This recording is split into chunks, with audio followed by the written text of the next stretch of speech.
Our story today begins with a beauty with red eyes, smiling and watching, as the name Nori is spoken in someone's mind.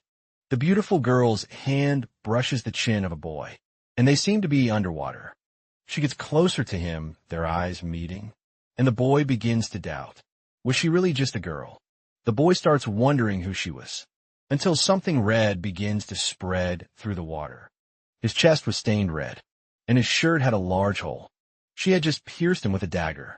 She seemed sad, and the boy began to wonder if she was the one who stabbed him, while also wondering why she looked so sad. Nori was the boy's name. He heard her calling it, and he wondered how she knew his name. The scene changes, and we see an open book on its cover.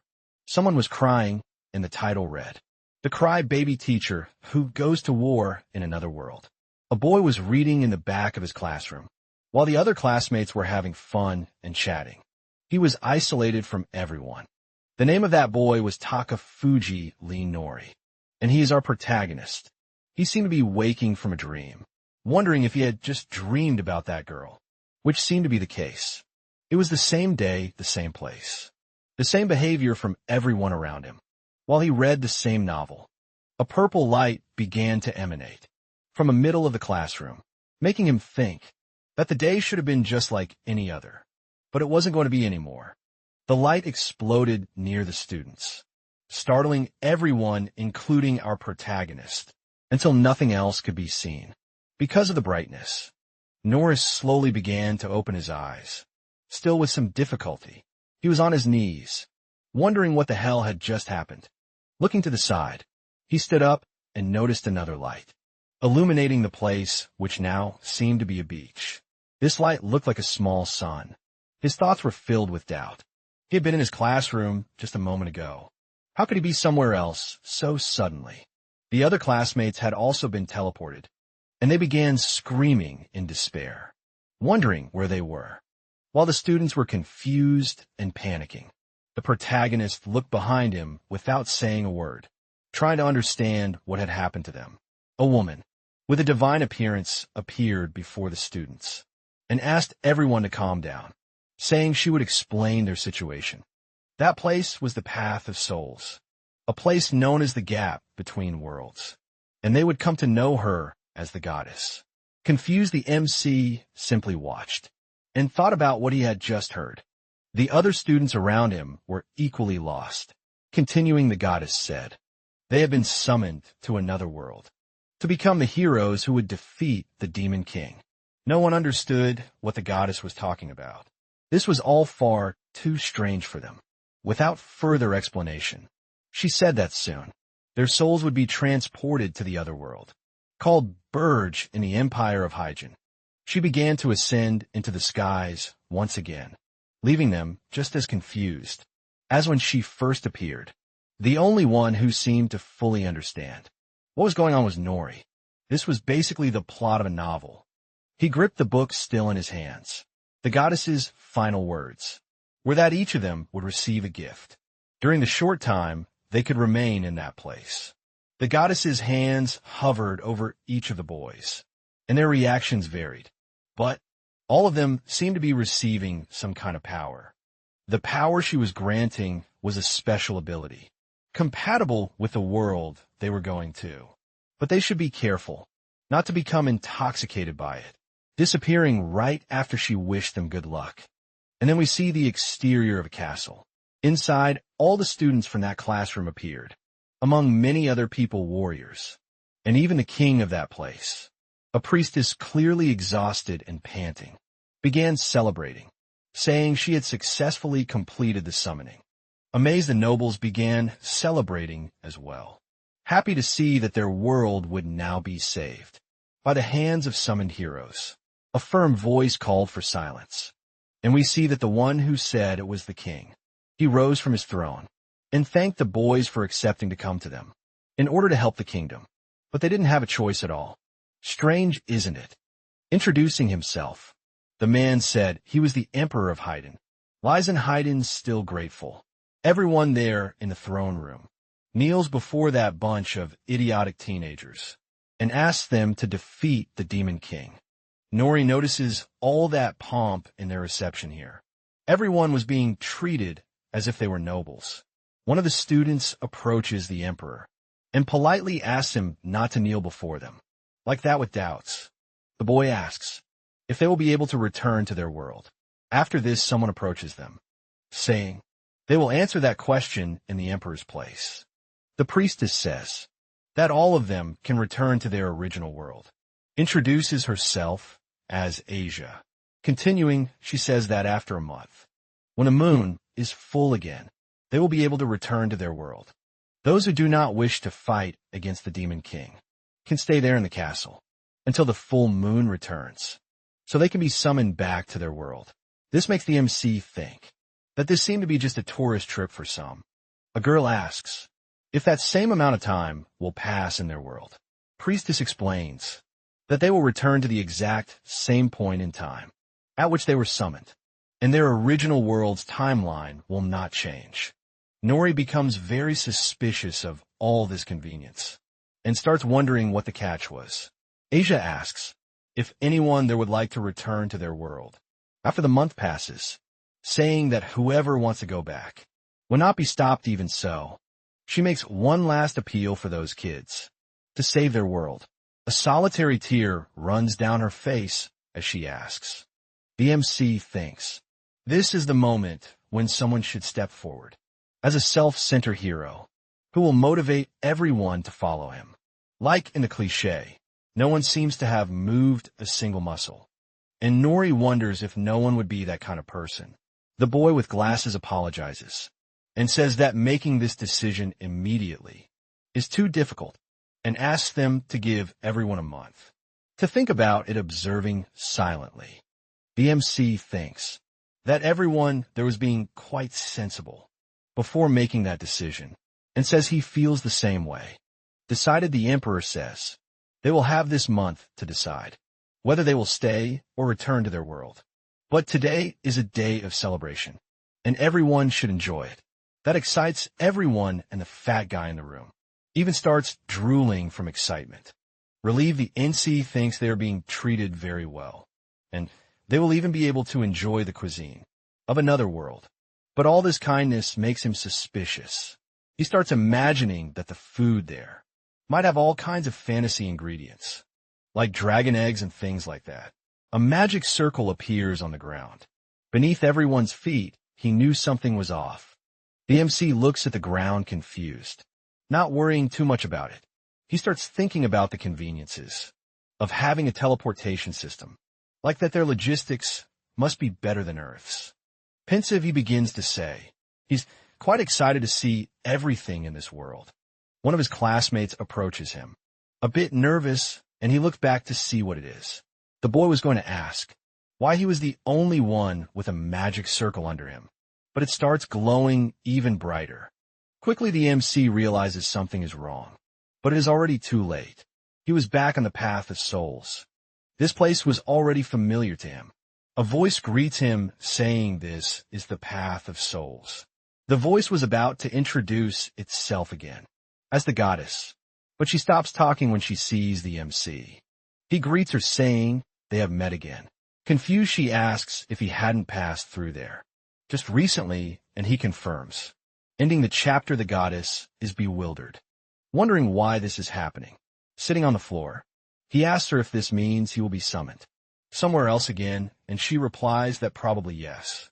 Placing her hand on the MC's head, she says that in any case, there is still the rule that she must give him a gift before he is summoned. Stepping back as the summoning circle appears again, she tells him to hang in there, even with doubts, which he thinks is irresponsible of her. The new summoning location was now a normal building. Lightning was striking it, and it was nighttime, or was it just dark because of a storm? Thinking about it for a moment, he notices that the new summoning circle was yellow and had slight differences in its patterns compared to the first one, which was purple, strangely calm. The MC says that this wasn't the most important thing to worry about right now, and we see that he is tied up and gagged in a chair. A bald man looking like a mad scientist approaches him, surprised that the summoning had actually worked. Another scientist looks at the MC and says They will call him test subject number 12. The bald scientist examines the protagonist more closely and says, he seemed to possess an ocular offensive magic.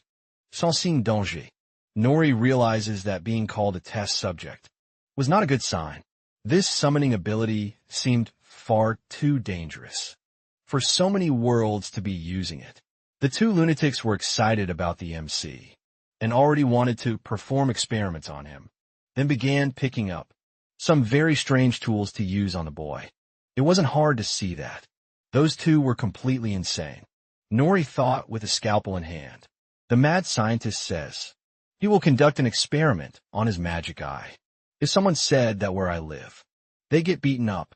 The man explains that there are records stating that humans summoned from another world receive a magic eye after crossing worlds, showing his collection of blades hidden in his robes. He says that their job was to prove that this was true. Understanding the situation, the MC thinks that this magic eye was the power he had received when he was summoned to this world, creating a magic circle in his hand and pointing it at the MC. The lunatic says it would be terrible if he went into an agitated state and lost control. He was going to put the MC into a state of hypnosis. The circle with the drawing of an eye had that purpose. Some time passes as the old man tries to put the NC into hypnosis. In disbelief, he realizes that the magic's effect on the boy was practically non-existent. He hadn't been affected at all and remained awake. That should have been a highly advanced hypnosis magic. But even the MC could tell it wasn't all that impressive. The other doctor, startled, shouts to get the bald man's attention. He notices that each of the MC's eyes had a different type of magic eye, one related to time and the other to truth. This shocks the bald scientist, who becomes delirious with excitement. This specimen was extremely rare for having two magic eyes at the same time.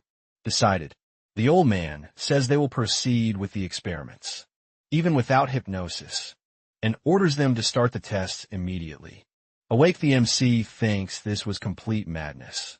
These wouldn't be tests, they'd basically be torture. He didn't want to just stay there tied up and do nothing about it, so he tried to move to escape, but he was very securely restrained. A green circle appears on the floor beneath the MC. The two scientists look at the protagonist, shocked and confused. His restraint clothes begin to unravel, and Nori realizes he is being summoned once again to another place once more. Nori is back on the path of souls. The goddess already looked embarrassed to see him again. She asks if this was already the third time, and if perhaps he liked her. But the MC decides to play Thanos, and says he is inevitable. Very funny, curious. He asks if she had any idea what was happening to him.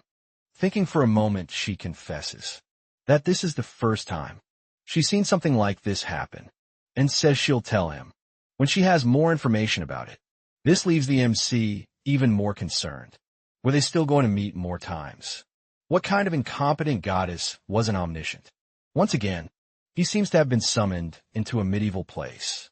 His summoner appeared to be a noble little girl, along with an older woman who seemed to be an elf. The elf praises the little girl's talent for being able to summon a humanoid monster on her first try, which makes the little girl very happy. Nora gets annoyed at being called a monster. In that place, he had been summoned as a monster and was even forced to make a subordination contract. But before that contract could be finalized, the boy was summoned to another world once again, this time with a red circle. Smiling, he greets the goddess, saying that it had happened again, and she was clearly starting to get tired of this madness. He then asks her if she had discovered the reason for so many summons, happening only to him. She says she has an idea and will explain quickly. All summoning targets are people who typically have a strong soul, as that was necessary to cross between worlds. What happens is that the protagonist has a type of soul that is both extremely rare and extremely strong, slightly incredulous. He says he's not any kind of saint, much less a particularly good person. She says that it doesn't matter. To put it simply, the strength of a person's soul is the only thing that matters for the summoning to be successful. Adding another power to the MC's body. She says that if his soul were bound to a world, through a hero contract, this would stop happening. Once again, he is summoned to some kind of medieval castle. The red light of the summoning circle, visible through one of the windows. A small girl, wearing a princess crown and holding a crystal ball, says that he had a skill called skill theft. Opening his eyes, the MC is impressed to see such a beautiful girl in front of him. On his fourth summoning, he had also received a new skill. His hands were glowing pink, as if some power was emanating from them. Nori was about to make a contract with the beautiful girl he had seen, so he could stop being summoned, but was already too late. A new circle, this time black, appeared under his feet. He was being summoned once again. The place where he was summoned didn't look medieval this time, but rather like an abandoned location. On his fifth consecutive summoning, he had been called to that world using dark magic, and a weird gothic girl was panting in front of him. But before she could even recover from the exhaustion, the MC was already being summoned once again, and by now he had even stopped worrying about it. The scene changes, and now we are at the peak of a mountain, in a place that looks like hell from how red it is. That was the sixth summoning, but he was already heading to the seventh. I was right, it really was hell. The demons were celebrating the resurrection of the demon king, and he had become him back on the path of souls. The goddess says that his abilities had truly become incredible. He looks at his hand, wondering if that's true. Goddess then says that the next summoning will be the last. He asks excitedly if she's being serious. She explains that she will merge the powers he has received so far, so he should check his status immediately after the summoning. With his right eye, the sky in this place was clear, and we see yet another generic castle. That looks more like it's made of children's toy blocks. Someone shouts in joy at the summoning of the hero, but the MC doesn't seem very confident. He's going to stay there. Something catches his attention. This time, he wasn't summoned alone, and there seemed to be 3 other kids with him. The first boy, named Ryudo Shinzaki, looks around wondering if that's a castle. The second girl, Tamaki Karisawa, recognizes the other 2 and calls them by name, looking at them with a blank expression. The third girl, named Ie Soge, also recognizes her 2 classmates. The 3 teenagers chat among themselves in front of the king, while the MC is behind them, sitting silently confused. The king says that according to legend, only 3 heroes should be summoned to that world.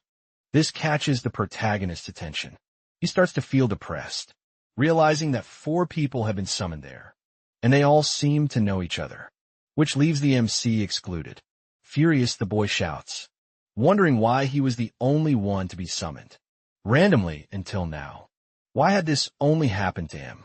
The 4 of them stand before the king's throne, with the MC standing a bit farther from the other 3 kids. Alarmed, the king asks if the 3 there were the heroes, and the boy standing apart was just some ordinary person who had been brought to their world. The MC agrees with that. This was the first time the king had ever heard of a story like this. Someone standing next to the king steps forward and asks if they are heroes from another world. A little girl with sun deer-like hair shouts, saying that she, the first princess of the kingdom, had personally summoned them, and they should be grateful to her. Curious, the MC sees that this girl seems rather annoying.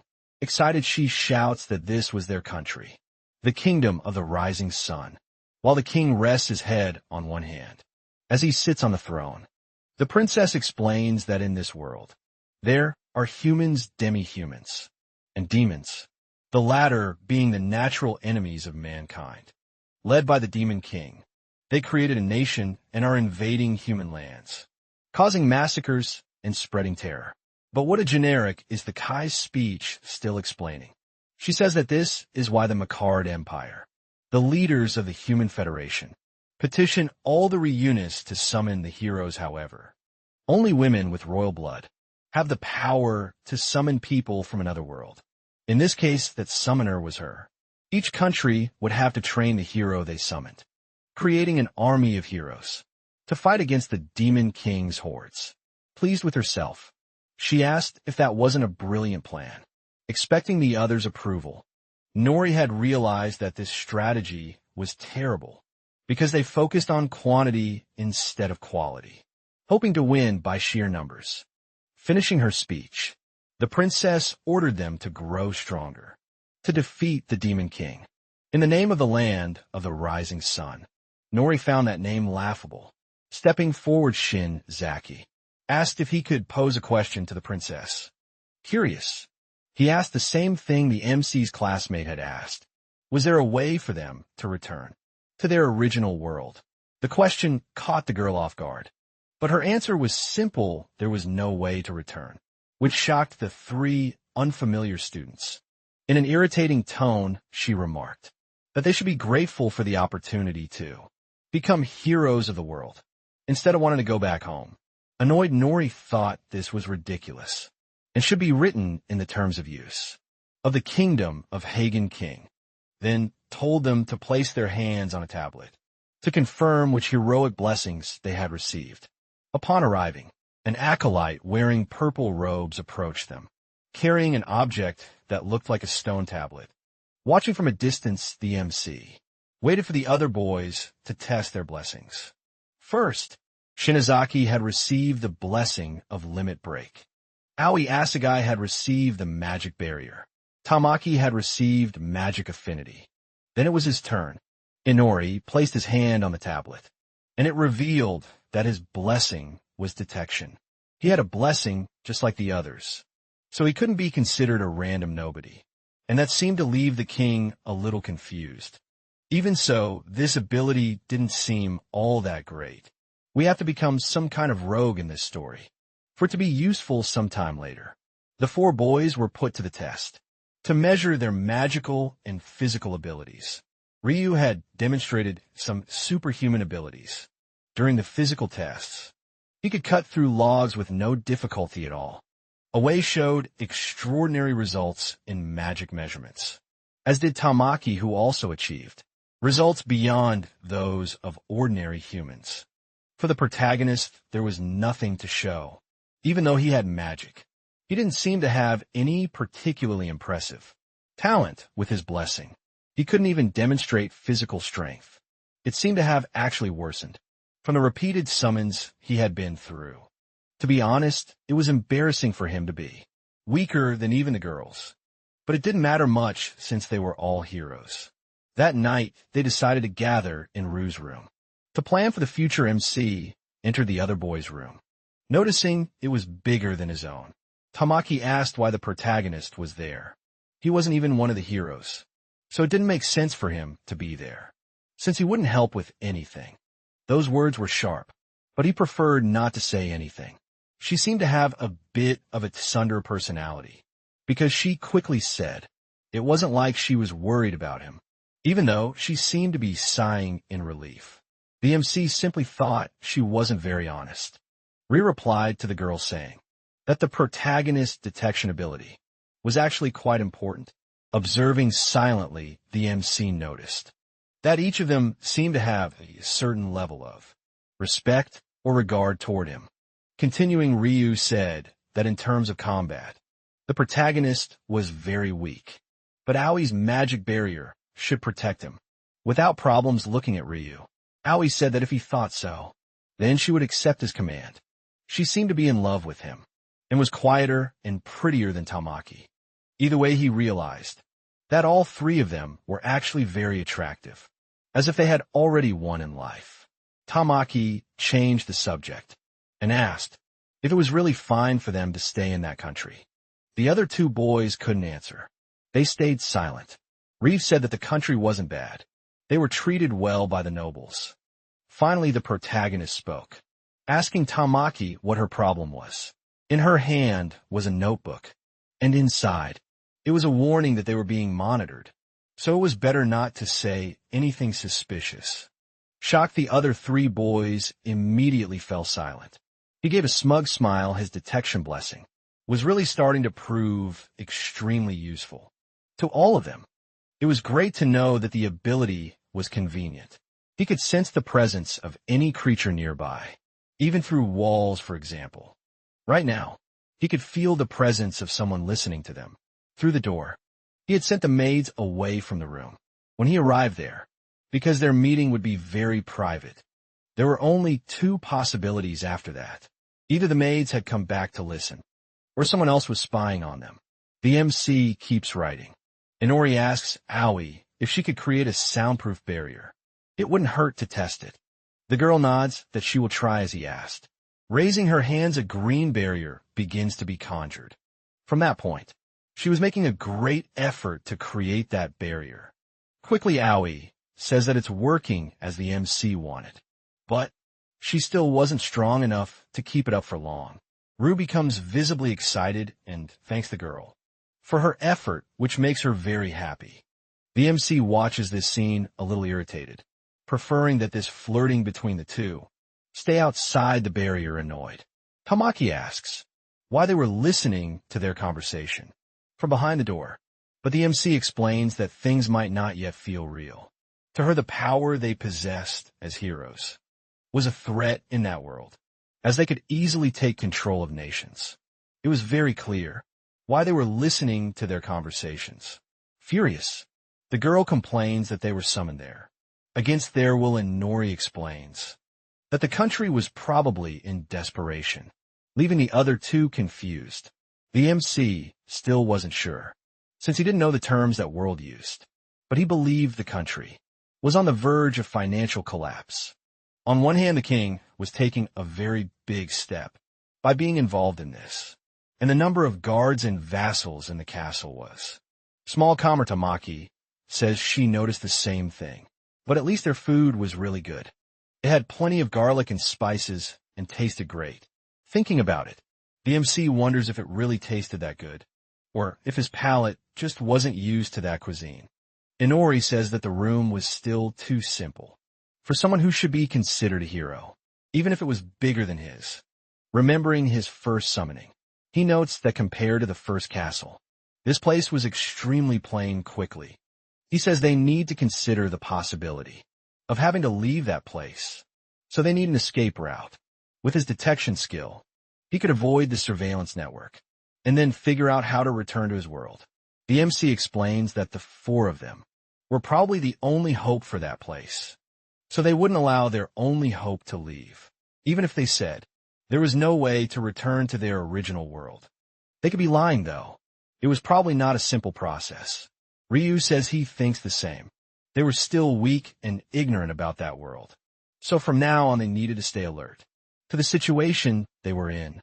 Tamaki approaches him, leaving the MC confused. Was she going to kiss him after he had just shown how smart he was? Looking closely, she comments that the protagonist's eye is yellow and asks why it's like that, and he finally remembers his abilities. Irritated, he wonders how he could have forgotten something so important. A Japanese person with a yellow eye was far too strange. Interrupting the MC's thoughts, Ryu tells Tamaki that everyone has things they don't want to talk about. Ryu says she was going through a phase, so he asks the MC not to mind, and tells Tamaki to leave Inori alone. The boy realizes that Ryu believes he has 8th grader syndrome, and is using some kind of yellow contact lens to pretend he has powers. Accepting that, he just decides he will pretend that's exactly what's going on, so he won't have to give further explanations, and talks about his evil eye. Back in his room, he starts wondering what his evil eye does. He remembers he can check his status using his mind. The system screen appears in front of him, showing his attributes, and we see that he is now of the demonic race, a Baron rank vampire at a glance. It was possible to judge that his numbers were quite high, but he had no way of knowing how high if he didn't know the limit. This was very strange, because in the training he had done, he couldn't demonstrate any extraordinary aptitude, even with those numbers. Want to understand a bit more? He goes to check his skills, which were many, but we first see only 2. Theft and dark magic, of course. He still had the detection skill. This was all the result of being summoned so many times, since the goddess had merged his abilities. Analyzing, he realizes that maybe one of his abilities was related to the moment he had been summoned. As a humanoid-type monster, he was a demon and at the same time a vampire. He opens his mouth, revealing his noticeably sharper canine. Another ability was called Hatred of the Sun God, which reduced his stats during the day, explaining his weakness during those training sessions. That was the reason he had been feeling so weak and on the verge of fainting. In the middle of the tests, the dinner he had thought was terrible was because the cuisine contained a lot of garlic. In other words, the protagonist was a basic vampire. Thinking more calmly, he began to notice the nuances and differences between himself and the other boys. He had felt strangely drawn to the blood running through the girls' veins, especially in the lower part of their neck. At that moment, he was so focused on using his detection ability that he couldn't analyze the rest of the changes happening inside him, the strange eye, and the fact that he had become a vampire. He was forgetting about his own characteristics, and he needed to learn more about himself. His mind began recalling all the moments he had been summoned, and he started analyzing all the abilities he had gained. He could detect living beings within the range of his detection ability. In addition, by consuming magical energy from materials, he had the power to create weapons, and he tested it by transmuting a candlestick in his hand. The protagonist managed to create a dagger from that candlestick and was quite impressed with the result. His eyes had two abilities. His right eye possessed the mystic eye of the poet, which granted incredible vision-based abilities. Whoever wanted to see them all would have to pause the video. He was impressed by the absurd number of abilities that just that one eye had, but the other was still left. Inori couldn't fully grasp the extent of his yellow eye's powers, which was called the mystic eye of truth. The system informed him that magical circles, seen through this eye, could be transferred to his pupil and activated whenever he wished. That was still very confusing to him, but the boy decided to learn about the magic of that world. At another time, there was still a wide range of abilities he hadn't analyzed yet. Many of them he couldn't even understand, so they would be looked at later. Chuckling a bit, he remarked to himself that he could barely understand the concept of being a vampire, let alone this absurd number of abilities. Some things, however, were clear. Draining someone completely of blood would turn them into a ghoul, and if it were a virgin, she could become a vampire under certain conditions. If he killed someone and then dripped a little of his blood onto the corpse, they would become a servant, very similar to Deo Brando's powers. Finally, if he drank all the blood, he could obtain the memories of the creature in question. He was apparently a complete monster. On top of that, he could also steal the abilities of anyone whose blood he completely drank, making himself even stronger. His powers could only be accessed in full if he was active at night. That would make him quite powerful, and it left the boy a little excited to test those powers. But that wasn't the right time. Before anything else, he still needed to adapt his body to that world. The day began with new training, this time in martial arts. A blonde woman, beautiful. I'm in love, sorry. Moving on, her name was Asiana Akita, but I'll call her. The blonde said she would be training them. From today onward, Inori watched the blonde, finding it curious that the commander of the kingdom's army was a woman. What a sexist thought. It was entirely possible for this kind of thing to happen in a fantasy world. But was it due to the kingdom's issues, or just marketing ignoring the MC's crazy thoughts? The blonde noted that the girls' aptitudes leaned more toward magic, but said they still needed to learn martial arts. Normally, she would start with strength training, but she didn't think that would be necessary for Summit. Heroes annoyed. The MC agreed reluctantly. Glancing at the other boys, he could see all of their stats and noticed their numbers were quite high, though not that much higher than his own. All of them had exceptional aptitudes compared to normal humans. Calling the three heroes, the blonde said they could choose what best suited their combat style. After the training, Inori, on the other hand, was different. This comment left the MC confused, and she said he needed to increase his strength level. So he will be doing the basic training. He started doing push-ups under the blonde's supervision, like an ordinary soldier, and he immediately obeyed. Who wouldn't obey such a beauty? Because he was a vampire. Daytime training drained all his strength, and sunlight gave him headache. It could be worse, he could sparkle like Edward. Watching his training, she says she wants him to take it seriously, because she was personally training him, and he keeps doing push-ups. The protagonist's head starts to feel strange. This training wouldn't be easy at all. It's worth remembering that he's 90% weaker. During the day, drawing everyone's attention, the princess approaches, with maids and another unfamiliar girl, politely asking everyone for a moment. Inori was already irritated to see that girl there. To bother them, looking more closely, he notices the presence of the other girl, who seems much more beautiful and reserved than the annoying princess, and wonders who she was, considering she was accompanied by maids. It's possible to imagine she was also a princess, and she really was very beautiful. Even so, her expression was very stiff, like a doll with a fake smile.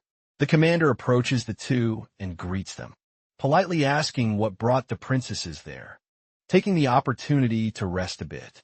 The protagonist observes the scene, imagining the two of them were princesses of that kingdom, smiling. The other girl says she was there just to observe the hero's training. The Sunder princess says they should be grateful for the privilege of having her there. To visit them, this seems amusing to the protagonist, because she used the same speech as the day before, about others being grateful for her presence. The doll princess approaches the MC, greeting him and calling him by his name. She says she is the second princess of the kingdom of the rising sun, and that it's a pleasure to meet him. She is truly very beautiful, even with a fake smile, kneeling before the MC. She says that this afternoon she will talk to him, and Inori is confused but doesn't show it to her. The scene changes, and now we are in the castle chamber of the kingdom of the rising sun. The second princess is with them, saying they will now have lessons there. Inori seems a little irritated by this, as he was the only one having private lessons with her. The three heroes were having a class, with the first princess, the sun deer, in another room, and the reason was quite simple. Arrogantly, the first princess says she would never teach someone who wasn't a hero, as she was too important to grace the MC with her presence. He remembers that and becomes even more irritated, thinking he will get his revenge on her. Sunday, the lesson was about to start. Now, she takes a small pointer to play the teacher with him. Inori raises his hand and asks to be able to ask a question. Before the lesson begins, smiling, she says he can ask the boy, then asks if she is the younger sister of the first princess. Since she is the second princess, she replies no, but due to some complicated circumstances, the heir to the throne was in fact the first princess. Thoughtful, the MC understands it was really something complicated, but decides not to delve further into the matter. With the book open, he thinks that royal succession issues are always far too troublesome. According to the second princess's explanation, the kingdom of the rising sun had a very interesting history. It was created by one of the heroes, who defeated the previous demon king, which meant it was founded by a female mage. In other words, the founder of their nation was a witch, which led to a culture of witch worship, and made society mostly matriarchal. The throne was passed through the female lineage. Considering this fact, the king acted more as a regent than someone with actual rights to the throne, though he was the one who ruled the nation. Even so, he could lose all his rights if there were a divorce between the two. Inori had learned all this from the second princess's lessons. She had also taught him the basics of magic, but he seemed quite bored with these lessons, so he ended up sleeping through them. Night arrives, and the full moon illuminates the whole castle. Tomorrow will be interesting for learning about the ideology of magic, so that practical magic training can then begin. Nori had borrowed the second princess's book to study a bit about magic in that world. He thinks that sleeping through her class and borrowing her book seems rude, but she didn't seem to mind either thing. Turning his attention back to the book, he decides to start trying some tests he hadn't been able to do before, due to lack of knowledge. Boy then activates his mystic eye of truth. After activation, the magic circle from the book begins to glow, indicating that the MC was storing that magic in his eye, allowing him to use it whenever he wished. Looking up, he tries to activate the magic, but it doesn't work. He can't even feel that the magic was stored in his eye. He tries with other different spells, but the result remains the same. Closing the book, the MC feels like a complete failure, already giving up on using that ability. Suddenly, he remembers his other eye and activates it. Looking to the side, he sees some papers and a quill on the furniture next to him. Inori takes the paper and quill and begins to redraw the circle he had seen earlier. With the help of that eye, he could perfectly recall its shape, so it wouldn't be difficult. In a world where he had obtained those two eyes, he could even memorize the magic circle he had seen in the hands of the mad scientist. He was going to try using that advanced hypnosis magic the scientist had tried to use on him. Normally, it would be impossible for him to memorize this. So, quickly thanks to the photographic memory, which was one of the eye's abilities, this had become child's play for him. That magic circle was exactly the same as the one he had seen in the world where he had obtained the magic eye. His yellow eye suddenly begins to glow and emits small sparks of electricity. This was a sensation the MC had never felt before. Could it be that he had actually succeeded in storing the magic? This time, wanted to test if he could really use the yellow eye. He rings his bell to call one of the maids. A beautiful red-headed woman appears before him, asking if he had called her. The girl's name was Nala. Protagonist extends his arm toward her, while sitting on his bed, saying he wanted to ask her a favor. Looking directly at the girl, his eye activates the magic, hitting her without difficulty, and leaving her slightly confused. The next moment, the magic circle had been conjured inside her eyes, making her expression look strangely relaxed. Suspicious, the MC stands in front of her, waving his hands to test if the magic had really worked. I know how he could test it, but I'm not saying. Inori asks Nala what color her underwear was today, and she immediately answers that it was black, activating his X-ray vision. He confirms that what she said was true. The MC asked the girl's underwear color.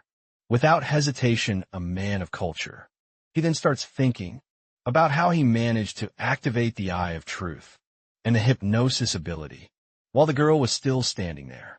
Suddenly, the MC wonders if perhaps he can only store spells in the eye of truth that come from the world where he obtained the magic eye. If that's the case, then the only ability he would be able to store would be advanced hypnosis. This deeply frustrates the MC. It can't possibly be just that, so he goes back to drawing with the quill. The boy had been summoned so many times, to so many different worlds. It would be irritating for such a good ability to be useless wherever he ended up. He could perfectly remember the magic circles used to summon him to each world. So is the magic eye his very first ability? Activating the eye of truth again, he manages to store a summoning circle. Immediately, a yellow circle appears beneath him, and the magic was activated again.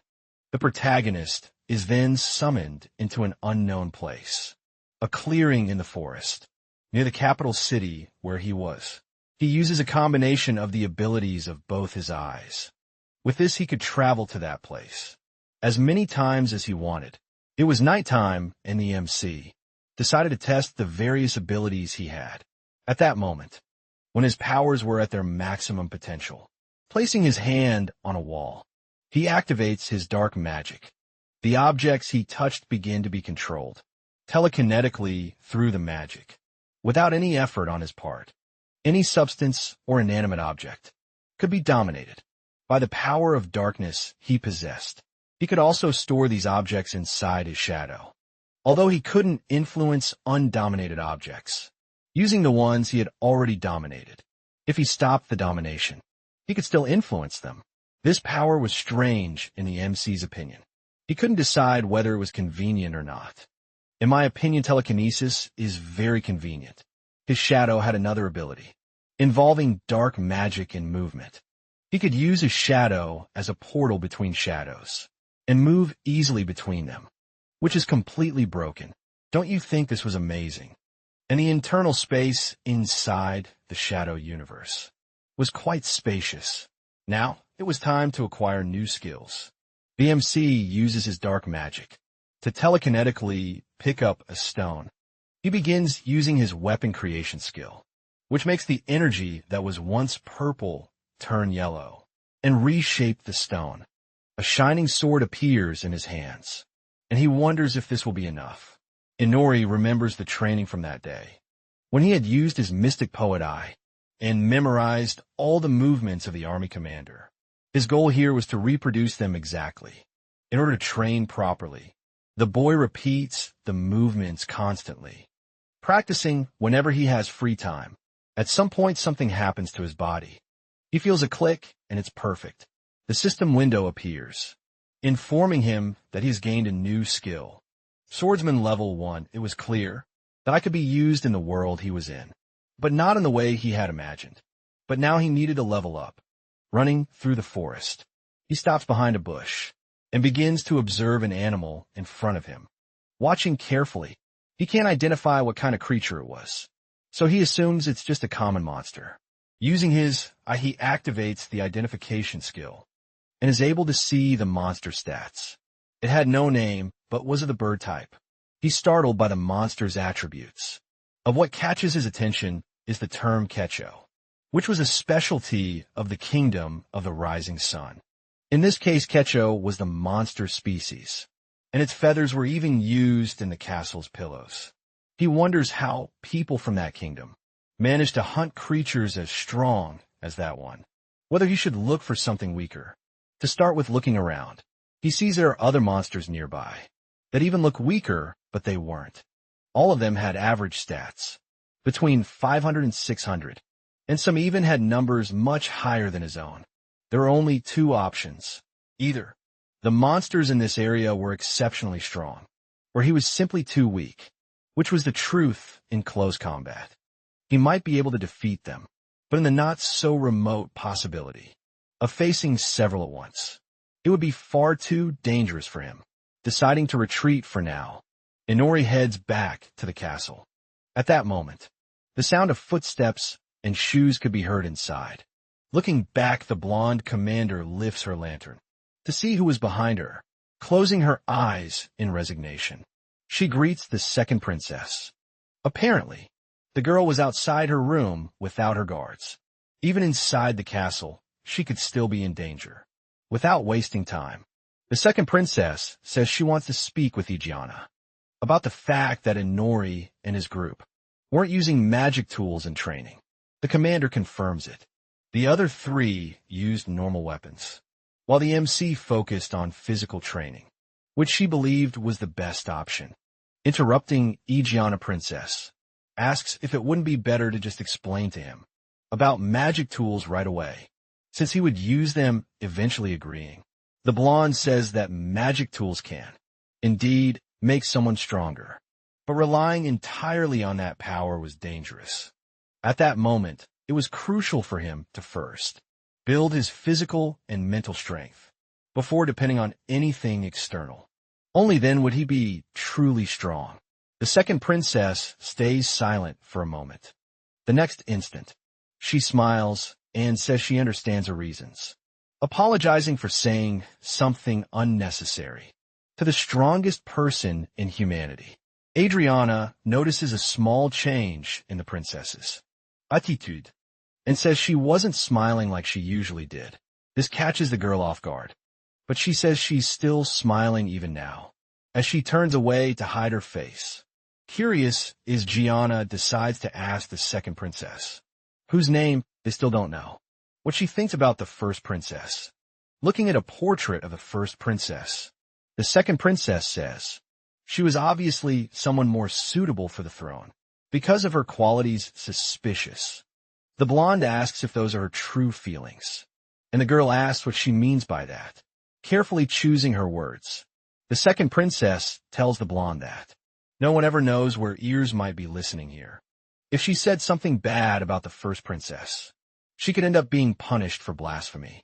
The commander then agrees, as the princess whom we finally learn is named Alia leaves the commander bows in respect. Even so, she thinks the girl was worried for no reason, and secretly asks her not to hesitate. When a moment comes, 2 weeks had passed since the MC was last summoned, and the progress of the three heroes was going very well as he observed from a distance.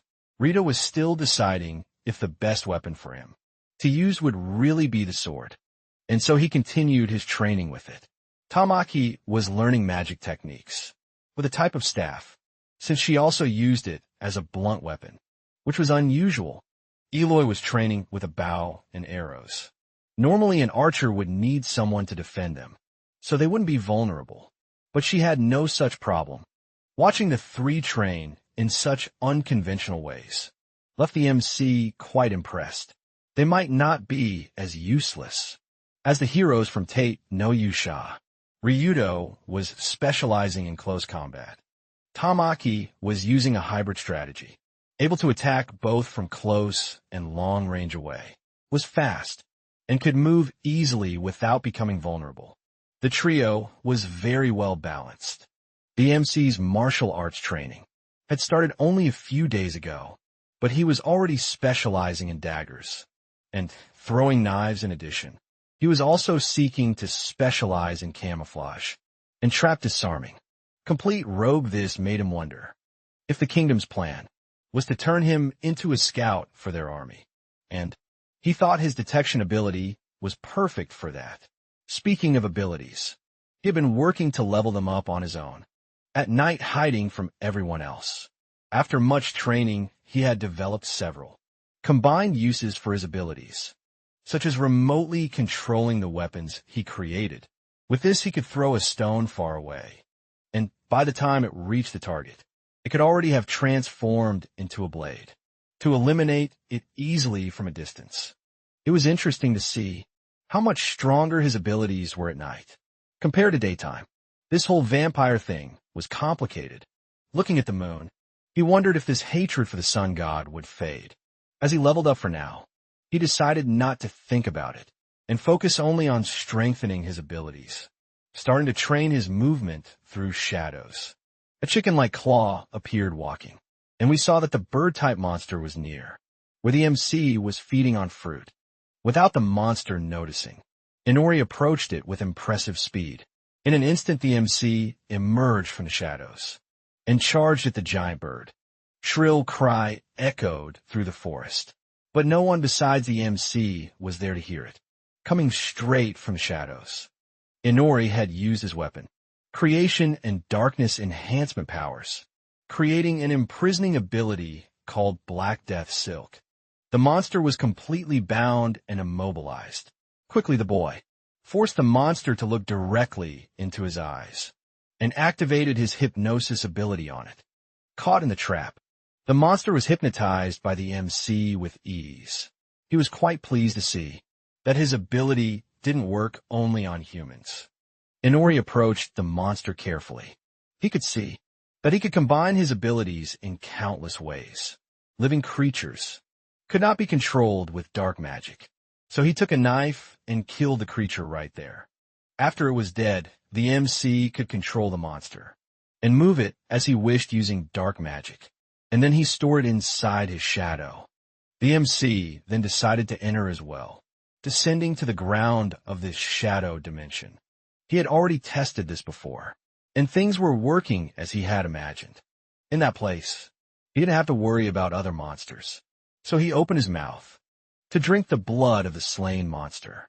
Drinking the blood of other creatures could also increase his level, making him even stronger. It was possible he might gain more stats related to his vampirism by exercising it so much. Inori left his shadow dimension and looked at the place where he was. Right in front of him was another monster. It looked like a strange lizard, sleeping peacefully in the night, determined to feed on it. The MC thought it didn't seem very tasty, but he wouldn't be picky this time. As long as this method worked, he would use it to grow stronger, and he did so until dawn began to approach. Exhausted from his night hunt, the MC used his teleport to go directly to his room.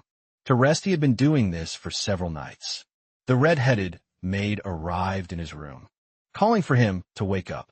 Since the day had begun, he got up and thought he wouldn't use hypnosis on the girl, unless it was strictly necessary, forcing himself to wake up for training. Even so, he had been using hypnosis frequently on the maid over the past 2 weeks to gather information about the kingdom. The current princess had trouble conceiving a child. The country was centered around the queen's bloodline, so it was necessary for the princess to give birth to a daughter, to pass down the throne and sustain the kingdom. Strangely, the royal family tended to die young from illness, which led to a time when there was no one left to inherit the throne. Fearing the royal bloodline would end, the kingdom brought in a distant duchess to become the king's concubine. She gave birth to a child, and that child was Alia. The meaning of her name was heir to the throne.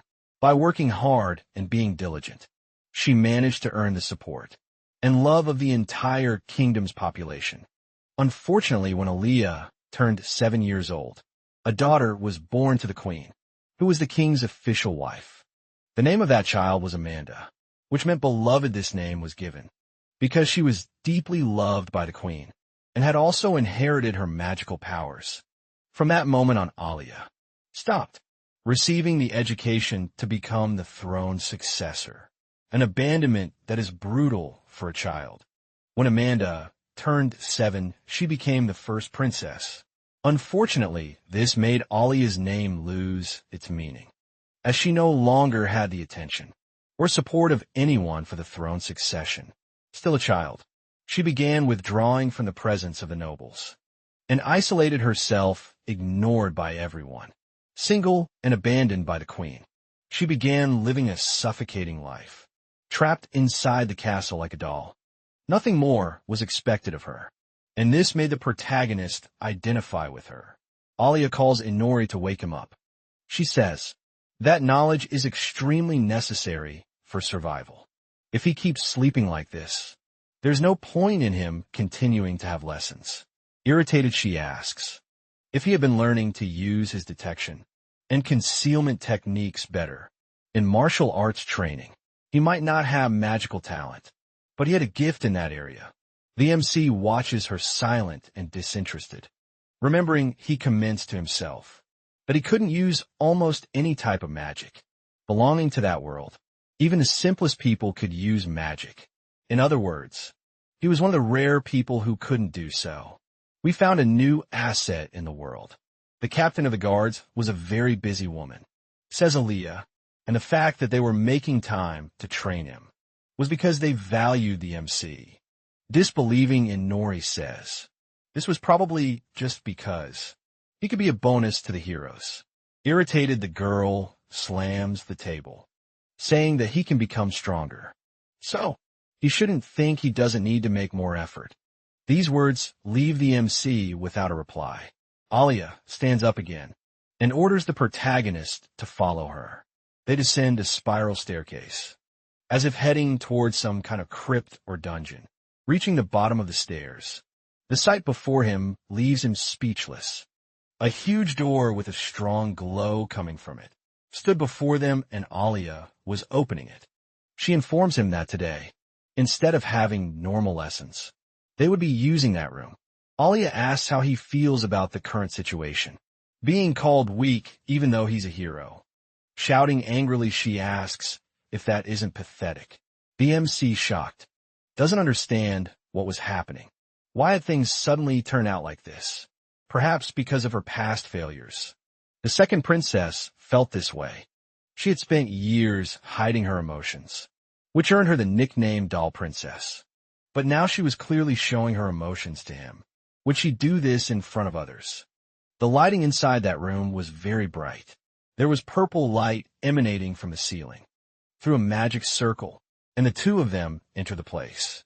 Alia warns the MC that if things continue this way, he will be expelled from the castle, leaving Inori confused. The kingdom's leaders didn't believe they had any obligation to help.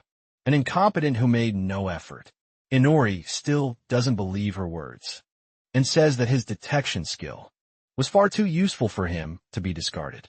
Alia agrees with him, but there was something else he wasn't considering. He wasn't making an effort. In the kingdom's eyes, even if he was blessed with that skill, he would have to try a little harder. Didn't he agree with that? Inori remained silent. We know that he had been training a lot, but only at night, and hidden from everyone in the kingdom. He begins to remember that indeed, in everyone's eyes, he wasn't showing the slightest bit of effort. Even so, he knew of his own effort, especially because he had been leveling up constantly. The boy says he was doing his best.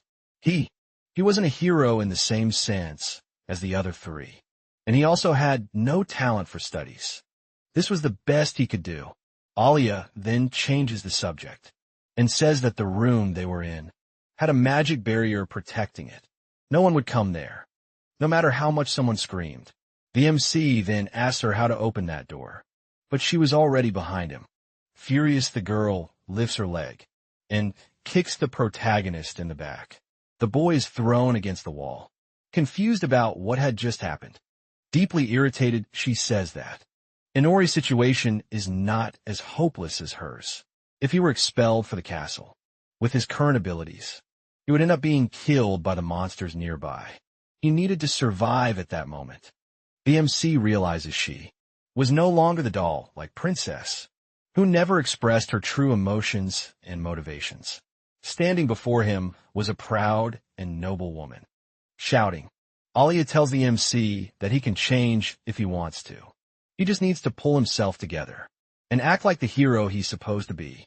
This excites the MC. He starts laughing in front of her, with a hand on his head like a lunatic, which makes Alia doubt the boy's sanity. Inori then says she was a good woman, which makes her blush and panic. And you know the rule: if she blushes, she's in love. Excited, the boy says he had underestimated her. She was much stronger than he had imagined. Incredulous but still blushing, she asks if Inori was mocking her at that moment. The MC says she can relax now. His obsession with his own life was far greater than that of the other boys who came with him. He says it was basically the same obsession she had. This surprises the girl. He had managed to read who she really was with ease. Smiling, Alia says that apparently she was the one who had underestimated the protagonist. At that moment, the MC was emanating his potential energy, which made the girl realize he was much stronger than Elian.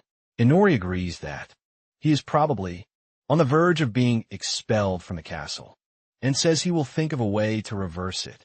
He had no interest in being exiled, even if he could survive outside with ease. So he needed to gather more information. Back at the kingdom's training grounds, the MC was giving his all, even though sunlight made him much weaker than he actually was. To avoid his expulsion, he needed to show everyone the true value of his detection blessing, knowing there would be no dungeon exploration training. For a while, he needed to find another solution. The blonde finally announced the end of the training. Inori was exhausted at the end of it all, panting and wondering if he should try, asking the commander to dissuade the queen from expelling him from the kingdom. The boy calls for Igiana, who turns to see what he wanted in the MC's eyes. That woman seemed to hold a lot of power within the kingdom already in her office. The first thing she says after Inori's request is that it might be difficult to do what he wanted. Inori then asks if his ability was truly that useless. In the eyes of others, he even admits he lacks motivation in his training, but insists he could be very useful to the kingdom. But the blonde says that's not the case. Higiana wasn't underestimating his abilities. His problem was something else. With a stern expression, she asks if he had thought about joining the kingdom's knights, but this leaves the MC confused. His abilities weren't suited for combat, but he could be a great help to the knights, assisting in dungeons, and even in the fight against the Demon King. What she meant by it being difficult to do, what he wanted was that she didn't have enough authority. to keep him in the kingdom. As a hero finally.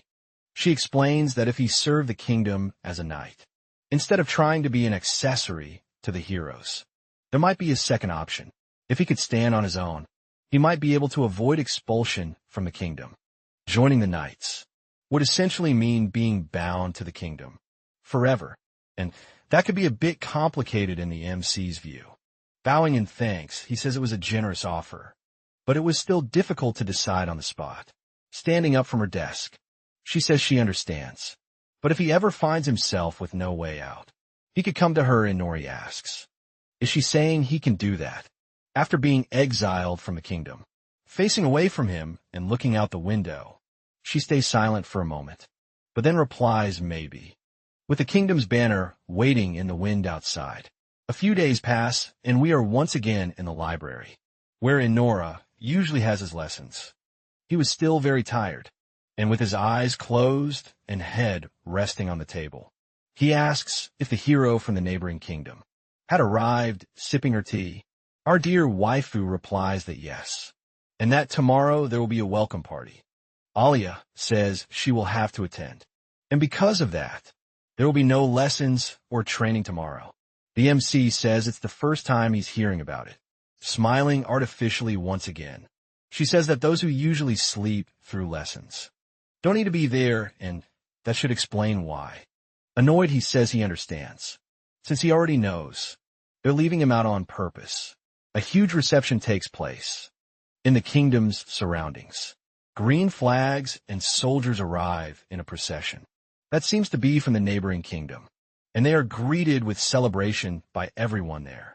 The red banner of the Kingdom of the Rising Sun is being waved by soldiers from atop the castle, announcing that everyone there is welcome. Inori is in one of the rooms, irritated, asking if the kingdom wasn't going through financial difficulties.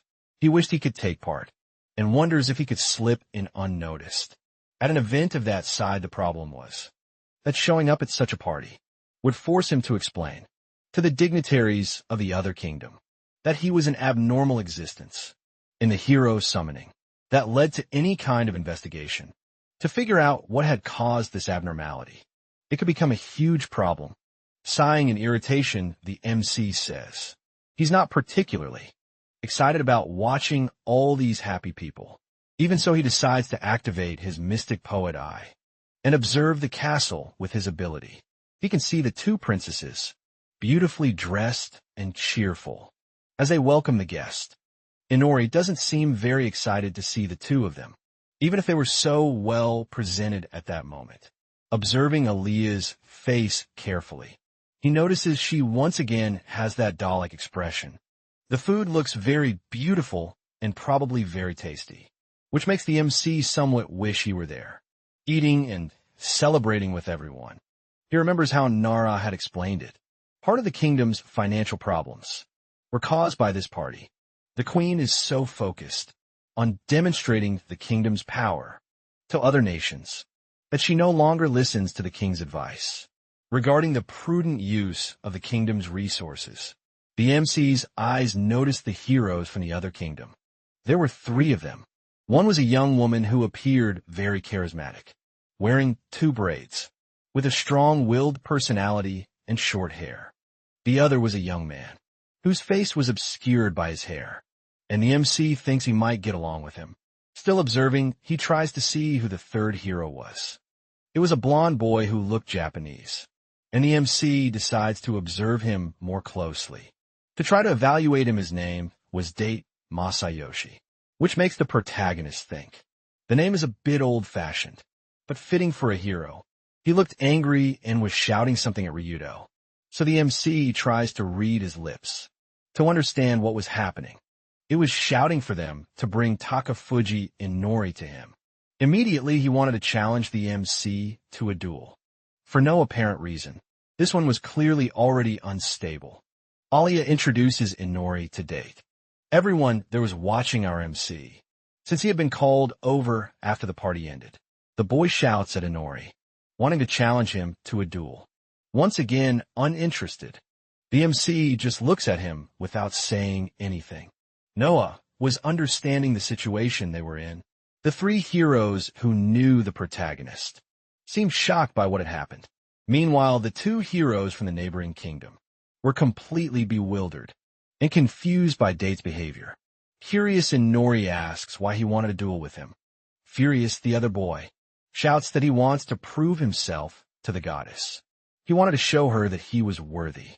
Inori pretends not to understand what he is talking about, but the boy already shouts for him to stop pretending. It was obvious the MC had been there. In that white place, in an accusatory tone, Date asks Inori if he had met her too, when he was on the path of souls. Curious, the protagonist asks what that had to do with the duel. At that moment, as if pleased with himself, Date says he had proposed to her. Inori didn't seem to believe it, but the blonde confirms it's true, and that there was more. She had told him that if he could defeat someone named Fujitaka Inori, she might consider accepting his proposal. He seemed desperate as he shouted this. Finally, Inori understands the whole situation. That goddess had essentially directed that troublesome boy toward him, so she would not have to reject the proposal directly. Annoyed, the MC thinks that next time he meets that goddess, he will teach her a lesson. Ruta looks at Tamaki and asks about this white space. The other two heroes who had come with Date also seemed equally confused. Seeing this situation, Inori understands.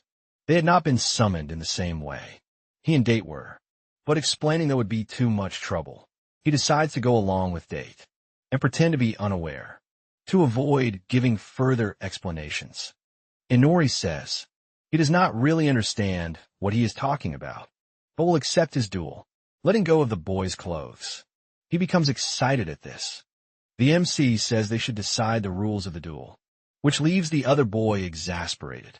Inori explains that his abilities are not for combat, and unlike the other heroes, he does not have a special body. A direct fight would be unfair for him. If he were the type of hero who liked to take advantage of the weak, the story would be different. Would not still furious. The boy shouts not to make him laugh. He would accept any rule the protagonist imposed on him. At that moment, everyone in the room realizes just how simple-minded and imprudent Date is, which was almost embarrassing to watch. Inori says that near the kingdom's capital, there was a dungeon the knights used for training. Whoever defeated the first floor boss of the dungeon first would win the duel. Date immediately accepts the MC's proposal. Ruto approaches him and asks if he is sure about this. Since his abilities are not for combat, he would not be able to defeat the boss like that. Calmly, the MC says he does not need to worry, as he has a plan in mind, which leaves Ryu even more confused. The duel was scheduled for the next day, and then the boy returned to his quarters. After the duel ended, Inori was summoned to the throne room. He was kneeling before the king and queen. She asks if he was Inori and begins her speech. Curious, the queen asks what the disaster in the dungeon had been. He had changed the duel stage and still been humiliatingly defeated. As the queen rightly said, that young man was truly strong.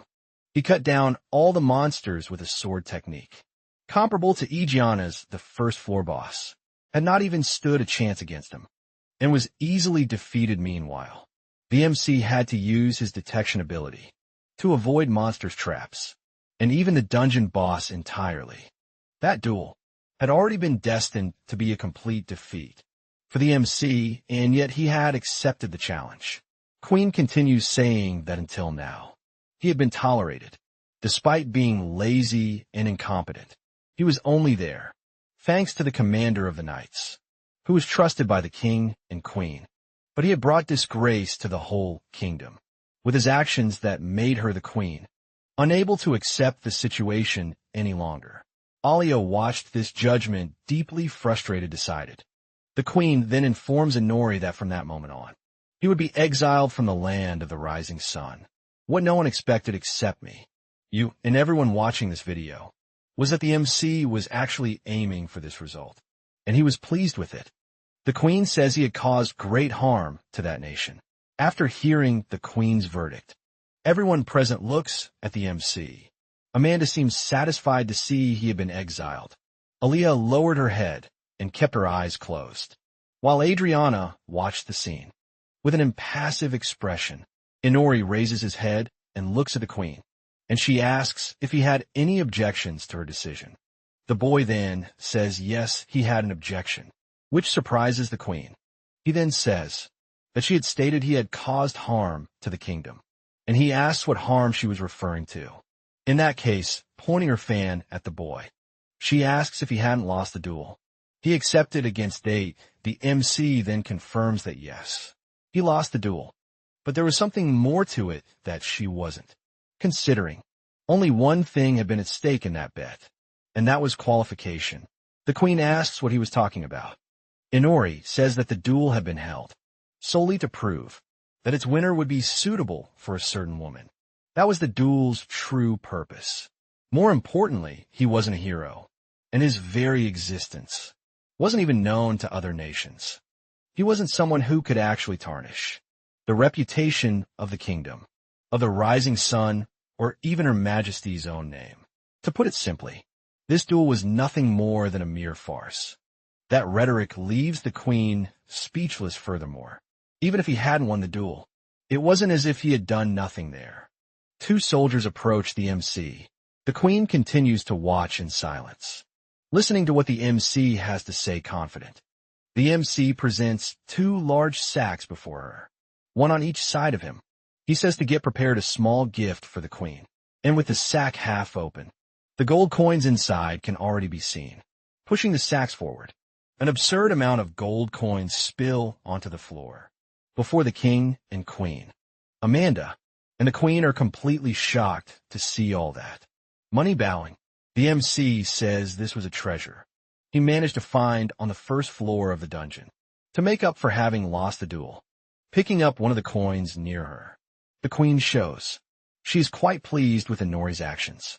He had used his detection blessing to achieve this feat, and says it was actually quite easy to do because of it. Nori had used the duel merely as an excuse to prove his worth to everyone there. That had been his true goal. Halia was left open-mouthed, speechless, staring at the MC, in disbelief over what he had just done. In the end, the hero from the other kingdom left satisfied, and the entire problem of the kingdom of the rising sun was resolved. Two birds with one stone. Night falls, and with it comes the MC's hunting time, where he is already feeding on the blood of several monsters in the area. The problem of his banishment was solved, and now he had more time to hunt. But there was still one problem left. Inori was starting to get tired of feeding only on Keiko. Stopping his hunt for a moment, he looks around. The layout of that forest felt strange at times, with nothing but trees there. It was hard to notice, but his detection skill made him sense there was something odd about the place, though he didn't know what it was. Perhaps the problem was that he was using the wrong skill. Activating his mystic eye, he begins to scan the entire expanse of the forest. Excited, he says bingo, having found something that caught his attention. Extending his hand, he seems to be touching some kind of barrier, and wonders if this strange feeling was because he was using magic from this world. The evil eye of perception was a skill he had obtained that belonged to another world. Perhaps he was sensing something.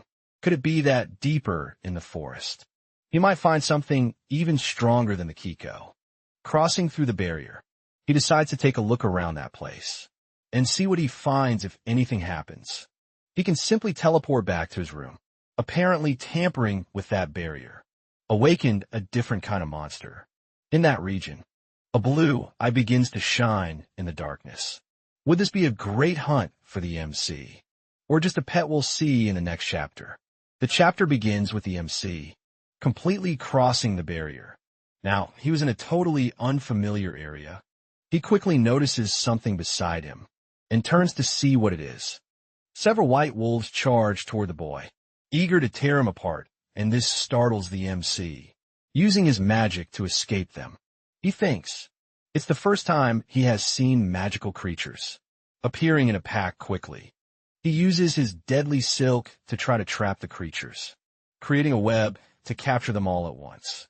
The wolves were truly strong individually, and even more troublesome to deal with in a group. Even though he defeated the monsters, it still wasn't an easy task to take them down without getting hurt in the fight, putting the monsters into the Shadow Realm. He thinks that this way, he might level up faster than with Keiko, so he goes to drink their blood before entering the Shadow World. He looks up. The water in a small nearby lake begins to ripple. Inori observes it silently. The moonlight was illuminating a large tree, right in the middle of that lake. From his expression, we can already tell he understood the whole cliché. It was as if a boss was about to appear. He decides to withdraw from there, not having the guts to deal with a boss. Unfortunately, his plans are immediately ruined, and a gigantic white wolf appears, roaring at the protagonist, almost biting off his head. The monster was really fast, because before Inori could understand what was happening, he had already been pulled back. In the next instant, his arm was no longer where it should be, and he still hadn't fully processed that information. Shocked, he looks at his arm, but the wolf was already moving again. The boy falls to the ground, and the wolf vanishes with a leap. With the force with which he was thrown, his body is flung far away, until it hits something that stops it. He is badly injured, in daze, and Inori wonders what had just happened, since he didn't even see the wolf's attack. With a beautiful blue aura emanating from it, the wolf appears in front of the protagonist, already ready to finish tearing him apart. The system informs him that it was a phantom beast, so it wasn't a common monster. He was beginning to weaken from the loss of his arm. Terrified, he realizes that this was a mid-level boss, and he probably wouldn't be able to handle such a major threat. Thinking quickly, he wonders if he should flee to the Shadow World. It could be a good idea, but if that thing waits for him, it would be dangerous before he can make any decision. The wolf charges at the protagonist with impressive speed in the next instant. Its gigantic mouth is already about to devour the protagonist entirely, while he is still frozen staring at it.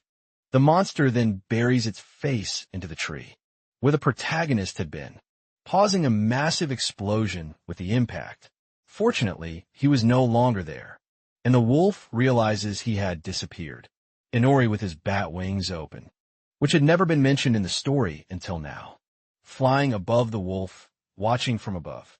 He remarks to himself that he rarely gets the chance to use his vampire powers, and starts to recall the summoning that gave him that ability. The wolf begins to observe him from the ground, and then asks the MC why he had come to where he was. Inori realizes that being a phantom creature, it was natural for it to be capable of speech, even if only through telepathy. Clicking his tongue in irritation, the MC says one could say he got lost and ended up there by accident. Furious, the wolf yells at him, saying that was unlikely, as it was not easy to break through the illusion barrier of that place. The boy then replies that once he found the illusion, he got curious to see what was inside, since it couldn't be an ordinary place. With fierce eyes, the wolf says that if that were the case, then he was an intruder for having wiped out his kind. The wolf couldn't let him live. Observing from afar, Inori finds this behavior interesting. He says that by the tone of the wolf's voice, that place must be really important to him. Convinced of his victory, the wolf replies that he'll tell him about the place, since the boy would soon be crossing over to the other side of life. That was a land in which they had made a pact with a witch. This makes the boy very curious, and he wonders what witch that could be. The wolf ignores the question and continues, saying that according to the pact, he had to protect that land. Because of this, they were always eliminating monsters that could threaten that place. Of course, the MC, as an intruder, was also something to be eliminated. He stands still. The wolf promises to end him painlessly, but if he resists, then he will suffer unnecessarily, and there will be resentment.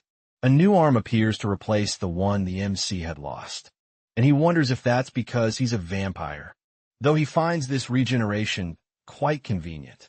Seeing this scene makes the wolf much more cautious and irritated, as that boy was proving to not be someone ordinary. Since that was the case, the wolf charges forward, shouting that he now had even fewer reasons to let the MC live.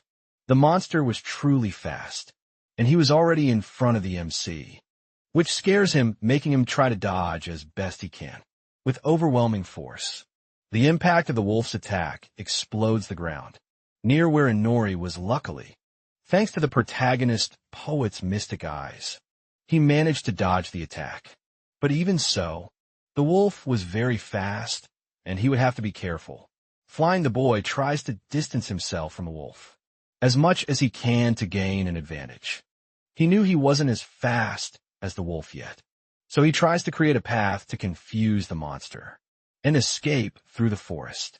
His escape route was below, and the wolf quickly turned to look at him while he was still fleeing. But something caught Inori's attention as he flew. Several light projectiles were heading toward him at an incredible speed, striking him multiple times. That barrage of projectiles resembled Gilgamesh's noble phantom and seemed to have hit the MC in several spots, also destroying a large portion of the forest. That boss was truly out of control, even though he hadn't even moved. To cause that much damage to the boy, Inori fell to the ground and tried to look in the direction of the wolf. One of his eyes was closed, probably due to the pain he was feeling at the moment. With no time to think, he quickly realized the wolf was almost biting him again. If it didn't move, soon the story would end right here. Another massive explosion occurred, this one even bigger than the first two. That monster was absurdly strong. It was unbelievable. The monster's attacks were both powerful and incredibly fast. The protagonist even tried to use his hypnosis magic against it, but didn't have time to complete the spell. Looking for a way to escape, his eyes landed on a nearby waterfall. Flying as fast as he could, the MC felt desperate, wanted to get out of that place as soon as possible. He had teleportation magic, so why wasn't he using it? The wolf was on Inori's tail, and even while flying, he wasn't fast enough to escape the beast's claws. Multiple projectiles struck the boy from above. He couldn't even dodge or defend against them. One of his wings was hit, which would seriously affect his ability to fly. The wolf smiled as if that were possible. But who cares about logic in a story like this? Charging forward, he shouted for the MC to head to his coffin, already with his mouth wide open, ready to crush the boy lying on the ground. His face turned toward the monster with a strange smile, while his hand was on the ground, summoning dark magic. Several spikes were conjured from the ground, heading toward the monster. As it fell from above, the small spikes turned into massive, sharp beams. The wolf noticed the movement, and at the last second managed to dodge, being skewered by the stakes. He quickly repositioned himself and stared at the protagonist, who was satisfied that he had prepared that trap, just in case, even though he had escaped death. For now, he knew his situation was far from favorable. His yellow eyes seemed to be bleeding and was getting off smoke. Staring directly at the MC, the wolf began to growl with hatred toward him. And so the chapter ended. The monster stood still, closely observing the stakes, but remained silent. Inori, kneeling before him within the trap, also observed, cautiously wary of the next move, and finally explained why he hadn't used teleportation. His magic storage ability from the genius eye was still occupied by the hypnosis spell he'd had used earlier against the lesser wolves. To change this, he needed to store a new spell in the eye, and then activate it, summoning new weapons from the dark dimension. He thought his plan was to buy time, so he could eventually use teleportation. The protagonist moved his hand toward the knives, within his reach, preparing to fight.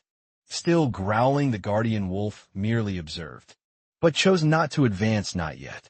The knives hovered in attack position around him, controlled by his dark telekinesis. All he was thinking about was finding an opening in the fight, channeling a bit more of his power. The knives went into a frenzy, moving in chaotic directions all at once. Surprised, the wolf saw all those weapons reaching his face, but rushed toward the MC, demanding to know what he had done this time. The monster was still far too strong for the MC, and in the next instant, its claw passed dangerously close to Inori's back. He barely dodged it. More nines were summoned from the ground. While running, the protagonist hurled them behind him, trying at least to slow the monster down, so he could escape. The wolf declared that it was useless. Such weak attacks would never work against him. Using his claws, the wolf unleashed a rapid series of normal punches. Just like Saitama had incomprehensible speed, Inori couldn't dodge all the blows, and began getting hit by some of them, but thankfully without exploding in the process. He thought he didn't need to dodge everything, just protect his legs and heart to escape. He believed the rest could regenerate. Behind the protagonist, the monster appeared once again, and the MC seemed to be lying on the ground, exhausted from the fight, annoyed. The wolf said, the boy was truly persistent and irritating. A strange barrier appeared in front of the MC. It looked like it was made of black threads. With a purple aura, it was his combined magic. Black Death Silk, several threads appear in the trees, which were previously invisible to the eye. The threads latch onto the wolf's body, catching him by surprise. He becomes bound and unable to move, and lets out a massive roar that echoes throughout the forest. Inori starts to feel confident that the beast wouldn't be able to break through those magical threads. The boy couldn't have been more wrong. Even if the threads didn't break, the trees couldn't withstand the monster's strength, and shattered into pieces. Not even the threads managed to hold the creature, and they broke as well. The wolf says that such an attack wouldn't even leave a scar on him, and charges at Inori once again desperate. The boy is in disbelief to see that the wolf was able to destroy his death silk magic. He thinks he has no choice but to use that method, whatever that method was.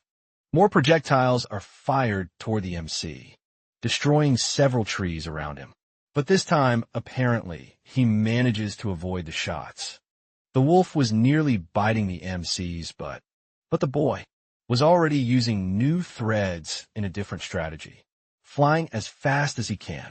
The MC begins to hope that the method he wants to use will work approaching a large tree. He leaps across its trunk several times, and at the end jumps above the height of the forest, standing out under the moonlight.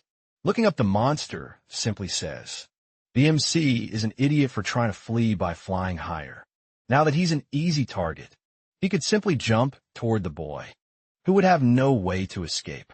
Just as the wolf is about to leap, the MC opens his eye of truth. The threads tied to the trees begin to take on a yellowish hue. In various points, across the area where they had been fighting, 3 giant magical circles appear beneath the wolf, in a massive area of effect. Smiling, the MC finally manages to swap the spell, stored in his mystic eye, quickly activating it. The teleportation magic he so desperately needed is triggered, and at last he can escape the situation. The wolf watches in disbelief as the boy vanishes, and wonders if he really managed to flee from him. Inori says that was his initial plan, appearing behind the wolf. He says that before leaving, he'll at least say a proper goodbye. With a swift movement, he says it's time to say goodbye, landing on the wolf's back with a single strike. The beast sees the blade reaching its eye. The piercing was perfect, howling in pain. The wolf loses one of its eyes, as Inori lands on the ground, standing in front of him looking at the monster. He says that just taking hits isn't his style. Even the monster's roar was powerful. He screams, asking if the MC was bold enough to make him cry, and the roar destroys the surroundings of the forest. Inori tries to escape the area affected by the roar, but it seems it won't be enough. Leaping away, he realizes the monster is truly enraged, that he managed to damage its eyes. Watching from the top of a tree, he sees that the beast had its head turned in his direction. Could it still see him? Inori realizes that wasn't the case. It was simply tracking him by scent. That murderous intent from the beast was overwhelming, and could paralyze someone weaker than him, even blind. The monster manages to locate the protagonist's position, and already has its jaws wide open. Ready to destroy him, it was finally time to leave. So the boy begins activating his teleportation magic. Once more before the wolf can devour him. He vanishes completely, and all it manages to bite down on is the tree trunk, where the MC had been furious. The beast realizes he has completely lost his target. But that next time the boy showed up there, he wouldn't spare his life. Back in the castle room, Inori was exhausted, panting and wounded, with several wooden splinters piercing his body. He was still very weak. Even though this is a story about an overpowered MC, it's great to see him growing stronger, instead of being strong from the start. Even if he didn't achieve more than slightly, wounding that monster the next time he returns there, he will win, says Inori. The next day finally begins. Sunlight bathing the castle and starting a new journey. From that day on, Inori began working on rebuilding his equipment.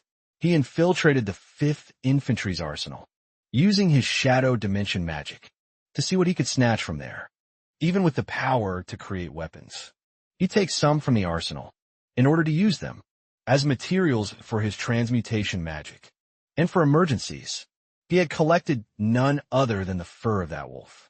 Fenrir, it had been difficult to do. He managed it, and it was a very valuable item, with several incredible properties for his spells. Inori grabs the fur with his hand and begins an assessment using his system. That fur could react with the following types of magic: crystallization hardening and miniaturization, and it would harden upon contact with magic. It was clear that this fur was the reason his attacks had no effect on that monster. An idea comes to his mind, and he decides to create a weapon, using that material as the base. Several black threads appear above the MC, as if it were his Black Death silk magic. That new weapon had its own name, Gleitner, exactly like the magical chain made to capture Fenrir. In Norse mythology, upon analyzing it again, he realized it could never be broken, no matter how much force was applied to it. And with magic, it would crystallize. The MC knew the legend of Gleitner, and realized that not even that monster will be able to break this thread he had created. With that thread in hand, he had another idea. Using his weapon creation once more, he transformed the thread into a black glove with its properties by using crystallization on the glove to make it glow only in certain places. He could create a visible magic circle and use it to store different spells. Inori looked at the glove and realized something. The author shamelessly copied Roy Mustang from Fullmetal Alchemist. Just kidding. He had another idea. Using the remaining thread he had created, he made an entire outfit, which looked quite vampiric if you look closely. Finally ready, the MC thought that now was the time for revenge against that monster. Revenge for what? The beast had basically given him a gift with that fur. Back at the sacred place of the monster, something fell at an unreal speed, exploding on the ground near the lake, where Fenrir resided surprised. The wolf looked toward the explosion. To see what had happened, I'm not sure how he did that. His blind Inori appeared before the giant tree and greeted the wolf, saying it had been a day since their last encounter. Furious, the wolf didn't waste any time and attacked the protagonist, calling him shameless for daring to step foot in that place again. The boy commented that his eyes were very impressive. But what the heck was he talking about? The wolf didn't have eyes anymore. Charging forward, the wolf slashed with his claw, yelling for him to shut up, probably offended by the joke too dodging. The protagonist thought that even blind, the wolf still had incredible precision. Fenrir said the protagonist had invaded that place twice, and now he would never let the MC leave alive. It was clear to the protagonist that the monster's rage far surpassed the pain of losing his eyes. That bastard was persistent, too determined. The boy stopped running and prepared to do something to achieve what he wanted. Using his mystic eye, he figured he might enjoy this so much that he could end up eliminating the wolf. Because of it, Fenrir charged forward at full speed, just as determined to eliminate the protagonist, once and for all, using his dark magic. He began a shadow summoning spell. Several shadow wolves began to appear near Inori and charged ahead before Fenrir could react. The protagonists, subordinates, were already attacking him, with full force biting, tearing, and striking the wolf in various places. Fenrir wondered what the hell was happening to him. At that moment, Inori said that he could still sense everything, by smell even if he couldn't see. The boy explained that those wolves used to be from his species. Realizing what the protagonist meant filled the wolf with such rage that he screamed at the MC, demanding to know what he had done to his kin. Arrogantly, the MC replied that he had turned the wolves into his servants, since they seemed quite useful to him. With a swift blow, the wolf managed to hurl several of the smaller wolves. Far away, Inori hadn't anticipated this, and was startled to see that Fenrir was even angrier. At him, the attack landed squarely on a tree behind the boy. He had dodged just in time. Once again, he knew that doing that to the monster wouldn't be enough to stop him, but at least he had bought more time to complete his plan. With his claw, the wolf managed to strike Inori's side, causing him a great deal of pain. The boy is still able to use his arms to try to reduce the damage, but he was being pushed back by Fenrir in the process. The shadow wolves chase after the two.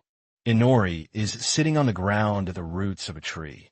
He had been hit, but didn't seem to have suffered serious injuries. Fenrir was so enraged that his silhouette was completely black, calling the MC an enemy of his kind. Quickly, the boy uses his teleportation magic, smiling. He vanishes while Fenrir's strike once again hits only the tree behind him, shattering it with the force of the blow.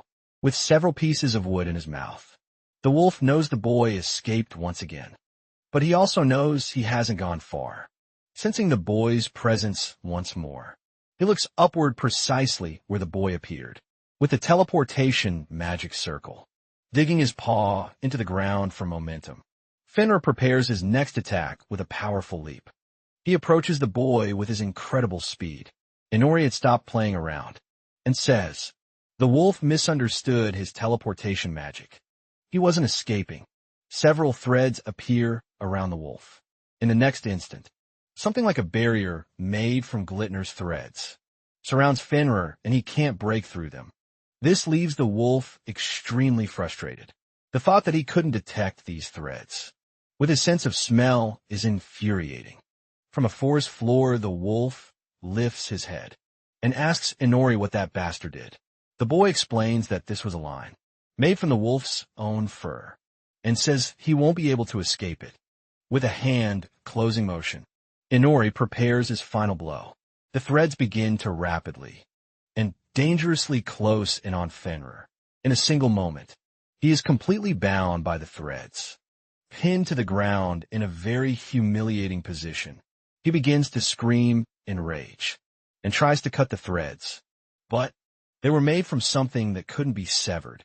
Inori approaches him and says the reason he couldn't smell the trap was because it was made from his own fur and carried his scent. He explains that constantly taking Fenrir's attacks and provoking him throughout the fight was what distracted him from the trap. At the moment, he used his teleportation and placed him inside the trap. There was no way out. Fenrir, tied up, falls silent before the boy. He seemed resolute about his final fate. Inori raises his hand and says goodbye. Fenrir, with a movement of his hands, he tightens the cords he was holding. From a distance, the shadow wolves observe the scene.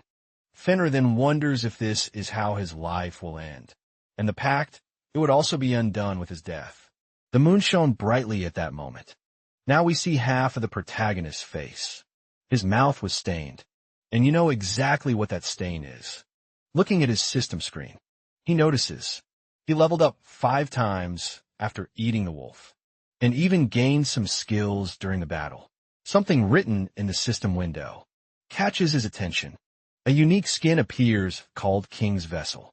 The MC tries to understand what this ability is, until someone interrupts his thoughts by calling him.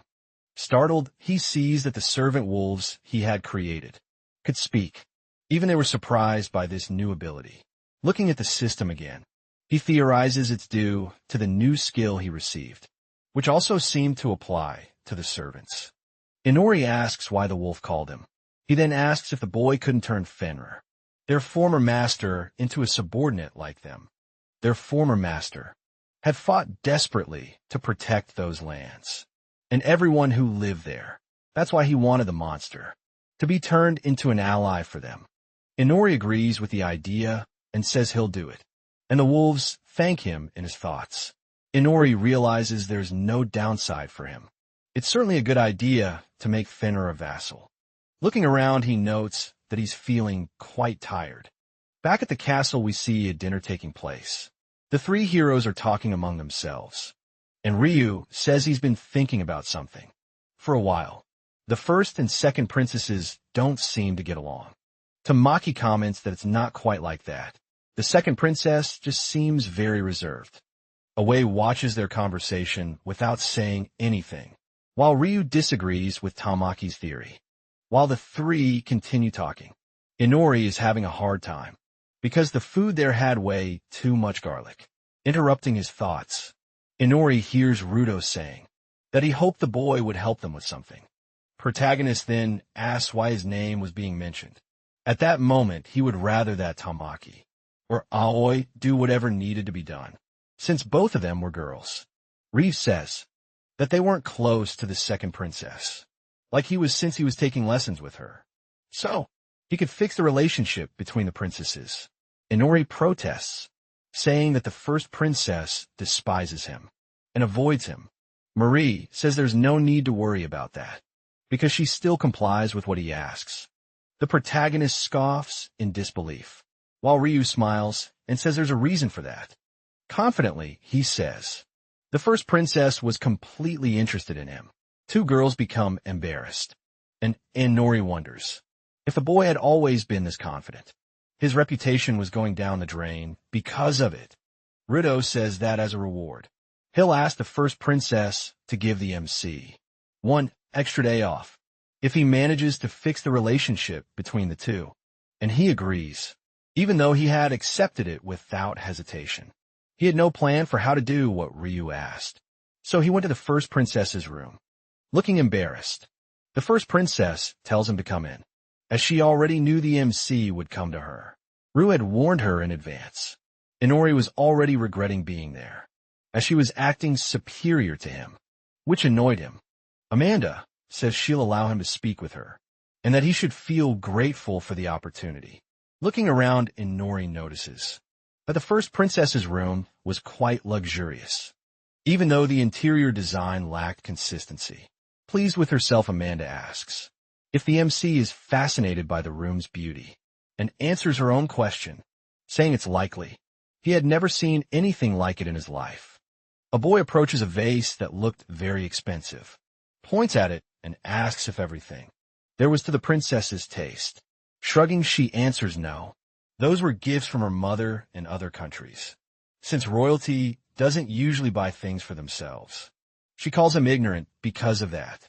But he changes the subject, wanting to talk about the second princess, believing he could fix the relationship. Playing with her hair, Amanda doesn't seem particularly interested in discussing that kind of topic with Nori. The boy notices she's dodging the conversation and realizes things aren't going as he expected. Amanda says he doesn't need to worry about someone like the second princess. Irritated, the MC says he was asked to fix the relationship between the two of them, grabbing her hair as if embarrassed. She says she doesn't particularly want to fix that. In disbelief, Inori repeats her words, but in the form of a question. With her back turned to him, she says that's none of his business, calling him a commoner. The boy becomes even more irritated, realizing the conversation was going nowhere. So he decides to try the other method he had in mind. Inori then says he came there because of Ryudo, since he heard that the relationship between the two was important for everyone's sake. But apparently there was nothing to be done. If Ryudo found out that the first princess didn't want to talk, then he'd be upset for creating that opportunity. At that moment, the girl becomes startled. Hastily, she asks the MC to wait, saying she was about to share the story. He was too impatient, and he realizes it worked. Brushing her hair absent-mindedly, Amanda explains that things between the two of them hadn't always been that way. Inori was slumped in a chair, as if too lazy to even listen to that boring story. When they were young, they got along very well. The second princess liked taking care of her. When they were little, she was smart, and was always playing with the first princess. Amanda loved following Aaliyah wherever she went, as she enjoyed her company. Unfortunately, at a certain point, she started drifting away from the first princess. When she finally turned 7, she officially became the first princess and gained the right to the throne. And after that, she discovered that Aaliyah was not her mother's daughter, the queen as she had previously thought. All of that placed her in a very isolated position, far from Aaliyah, as if she were on a pedestal high above her. It was from that moment on that their relationship became as distant as it is today. After being officially crowned as the first princess, she entered a routine of succession, training to become the next queen. With that, she understood that the second princess, who was still her sister, was truly an exceptional and kind person. Amanda constantly thought about how nice it would have been if Aaliyah had stayed by her side, even after everything that had happened. Unfortunately, the adults who were with them wouldn't allow such closeness, which created a huge rift between the two. And that was all she had to say about the two of them. Inori hadn't expected to hear about the true feelings of the first princess. That arrogant attitude of hers was merely a product of adult influence. The inconsistency in the decoration of that room reflected it clearly. There was nothing truly hers in that place. Everything in that room, including the furniture, had been provided by others.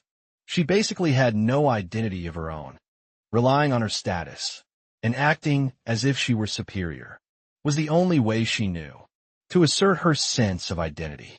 Ashamed, she hides her face with her arm and tells him to say something, since she had already told him everything. You should at least give her some advice. Inori realizes that the princess's pride was merely part of her nature. The girl had no real personality of her own, and that's pretty sad to see in someone so young. As advice, the MC tells her to say to Aaliyah that from now on, she'll call her sister. But would that really be proper for a princess? The girl was very proud. How could she say something like that to her? Besides, what would the maids and the people around her think of it? The protagonist provocatively asks whether maids outrank princesses. In this nation, shouldn't the only person deciding how a princess acts be the princess herself? Grabbing his arm, Amanda says saying something like that might end up causing trouble for Aaliyah.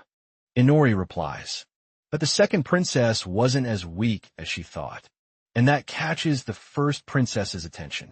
Looking down, she begins to think about the boy's advice. Stammering, she says it's fine. She'll take what he said into consideration, and adds that she's grateful for what he did for her. Sighing, the MC simply agrees with all of it. As it was clear, there was nothing more to say.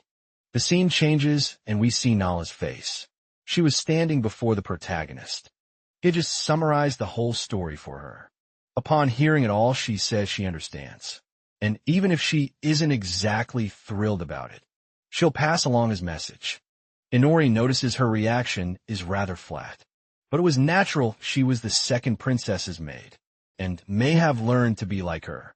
The next day, Nala returns to Inori's room, this time with a bright, joyful face, and announces that she has a message from the second princess. Inori greets her and asks what the message is. Nala says that today's lesson will be special, as it will be different from the usual. The MC hears this and immediately feels a bad premonition about what's going to happen in this lesson. Ending the chapter with a new day comes a new chapter. The city is bustling with people, and the second princess urges the MC to hurry and accompany her, clearly exhausted from the previous night's battle. He asks why on earth they're having class in a place like that. The sun was draining his energy. Aaliyah says getting used to the city, the people, and the atmosphere is essential for understanding social studies, and that's why he has to go shopping with her. Inori asks what she was planning to buy. The girl doesn't answer, but enters a shop with beautiful accessories and asks if she shouldn't take a look at them. While observing the accessories, the girl thinks about how the first princess never buys anything for herself and tries to decide which one to get for her.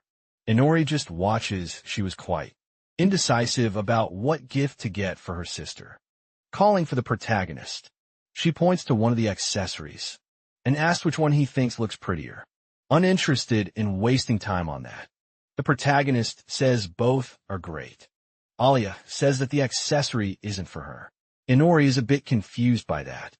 Nala approaches the boy and, whispering, says they're there to buy a gift for the first princess, because she had passed along his message to her. Upon hearing about the message, the second princess said that the next day they would go out to buy a present for her little sister. Finally, the protagonist understands what's going on, but asks why she's asking for his opinion. Alia then says she knows he met her the day before and thought he might have a better idea of what she likes, and Nori replies that you can't know everything about someone from a brief conversation, and since she seems used to receiving gifts, anything should do, looking at him accusatorily. Alia asks if that means her gift would be considered useless. In Amanda's eyes, Inori avoids the question by answering that what matters is who is giving it. Anything chosen by the princess herself, who is the first princess's sister, would already be amazing for her. Nala smiles upon seeing this, and as if they were communicating telepathically, she praises him, while the boy just wants to go home and sleep. As soon as possible, blushing and happy, Alia says she understands what the boy means, then starts talking to the shopkeeper to buy a gift for Amanda. Nala says that if the MC hadn't talked about the conversation with Amanda, Alia wouldn't have had the idea to buy a present for the first princess. The second princess seemed very happy with the gift she had chosen and held it carefully. In Nala's opinion, it was very nice to see the second princess smiling genuinely again. Inori looks at this scene, but doesn't seem interested in that kind of thing at all. Alia approaches and asks what the two were talking about, which scares the maid, who tries to change the subject, saying it was nothing. The girl then decides to invite everyone out for lunch and says she'll pay. 5 days go by, and we see a new dining table filled with beautiful food, and all I had for lunch today was ramen with a fried egg. Inori was specially invited to the first princess's birthday party, but he was in a discreet spot away from everyone's view. The meals in that place seemed quite extravagant, and the guests there were all of high social status. Alia was helping the first princess get ready, and she seemed very shyly happy that her sister was taking care of her again. Once finished, she places the final accessory in her hair. Amanda stands up and, showing herself to her sister, asks if she looks pretty, smiling. The second princess says that as expected. It looked perfect on her. Amanda smiles slightly, moved by her sister's compliment, and thanks her in the middle of the crowded hall. Everyone there seemed very happy to be part of the occasion. The three heroes were together and smiling. Even the guests seemed pleased to see the two sisters getting along again. Manda then says there's one more gift she'd like to receive. With her head down and avoiding eye contact, she begins to gather the courage to say what she wants. She wants to call Alia her older sister. This catches the second princess by surprise. Amanda asks if that wouldn't be acceptable to Alia. Her sister stares at the first princess for a moment. Childhood memories start flooding her mind, and she realizes how happy the two of them were when they didn't have to worry about succession. Emotionally moved, Alia replies that she's very happy about it and wants to be Amanda's older sister. The first princess is also a little surprised. Her feet take a step forward, hugging each other. The first princess finally calls Alia her sister again. With deep emotion, the two remain in that embrace for a long time. Inori watches the scene expressionless, but satisfied to see the situation resolved, until something catches his attention. Both the king and queen were crying at the scene. He actually thought they'd be furious, but fortunately they were happy. Ryudo approaches the MC and says, It was a great idea to leave that task in his hand. Inori says he did all the hard work himself, so Ryudo had better fulfill his part and give him the reward he deserves. The other boy laughs and says he'll think about it, but thanks him again, he doesn't need to think. He just needs to do what he promised. Aliyah had always seemed like a troubled person in Rudo's eyes, but he also says he's glad to see the two sisters reconciled. He truly was pleased to see that scene. Glancing sideways at the boy, Inori thinks he really is a very good person, the kind of behavior one would expect from a hero. The MC then decides to step away. Noticing this, Rito asks where he's going, but he just says he's going to get some fresh air. He stands outside the castle watching the sunset. Aliyah begins to approach him quietly and calls his name, smiling. She thanks the boy once again and says she's there to talk to him. Turning to her, Inori says she can say whatever she wants. There's no one around to spy on them. Laughing, she says his detection blessing is really useful. Then stand by his side. Inori tells her that this time, it's better if she expresses her emotions. And she complains, saying, he's the last person who should say something like that to her. Suddenly a bloodstain appears on the ballroom floor, where the two of them no longer were. Someone was holding a sword there. The guests are shocked to witness the scene, unaware of what had happened. The MC thinks that from now on, she will no longer be known as the doll princess. A terrifying scream is heard throughout the castle, immediately drawing the attention of both of them. Alia looks back frightened, and the chapter ends. The chapter begins with the two of them running back to the hall to see what had happened before she can enter. Inori stops her. Alia watches from afar what has occurred. The head of a blonde woman lies on the floor. The screams grow more constant. The queen had been slaughtered in cold blood. The king had not been spared either, and between them stood a man, the perpetrator of the crime. Yells for the corrupt people in that room to shut up. Immediately he screams that the queen kept spending the kingdom's resources and increasing everyone's poverty without caring about the people. In his view, the king was also an accomplice for not stopping her from committing such atrocities. And now neither of them are there anymore. The Rey, the name of the rebel who killed the king and queen, says he will take the throne since he has royal blood. Someone approaches wearing high heels. Higiana, who was there, appears, and the man says she will be the new queen of the kingdom. Inori watches that in disgust. The commander of the knights was involved in this. Aliyah is in shock at it all. Amanda, kneeling on the floor before her mother's head, begins sobbing uncontrollably. Hatred consumes her body, and her magical aura becomes unstable. She screams, calling Vidra and saying, casting a spell. She prepares to attack and charges toward the rebel. In her hand was a pink Rasengan, and she ran toward Vidra to eliminate him once and for all. Agiana stepped in between them and with a swift motion, made several slashes with her sword. Before she could dodge, Amanda had already been struck, and her arm was no longer there. Falling to the ground, the girl screamed in pain and curled up to stop the bleeding. Her accessory, which had been a gift from her sister, landed far away from her. Ryudo shouted and prepared an attack to try to stop Agiana, while Tamaki and Elwi were frozen in shock. Before the boy could move, Agiana ordered him to stay where he was. If he attacked her now, he wouldn't get a quick death. Agiana's sword was positioned right at Amanda's neck. Vitri shouted that they were scum and servants of the witch. Aliyah wanted to run toward them, but was held back by the MC, while the man screamed that everyone there had betrayed the witch's will by summoning the heroes to their world. That was a grave sin that could only be forgiven through death. Amanda wept uncontrollably at those words. Agiana's sword came down without hesitation, straight at the first princess's neck. As Amanda's head fell, someone screamed for her to return to the witch's side. Through death, Aliyah was horrified and seemed about to scream, and Inori looked at her, desperate to stop her. The second princess shouted her younger sister's name, but before she could further reveal her position, the MC silenced her with his hand over her mouth. He told her that if she made another sound, She would be discovered. This was a rebellion. They couldn't act without thinking.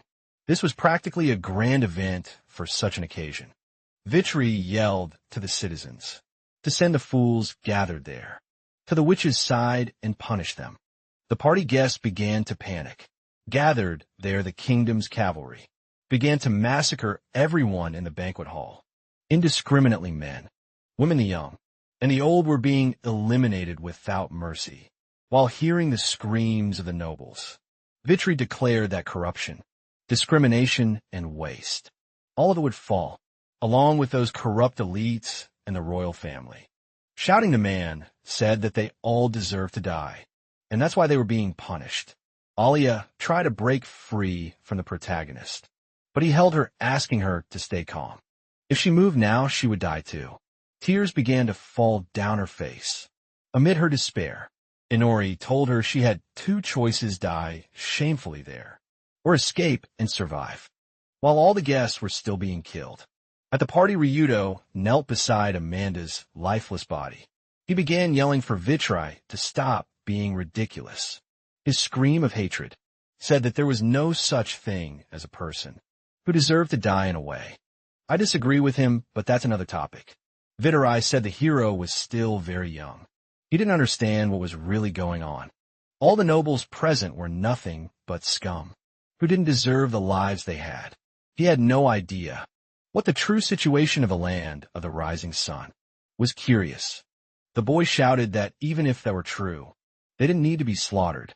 The man stared at Rudo for a brief moment and replied that soon he would gradually understand the state of the country and the horrors it faced. He then ordered Adriana to arrest the heroes. Summoning her aura, the commander warned him to stop his futile resistance if he didn't want to face a hard time. The boy didn't even hesitate. Hatred had already completely consumed him. Activating his limit break skill, he raised his arms, preparing his magic.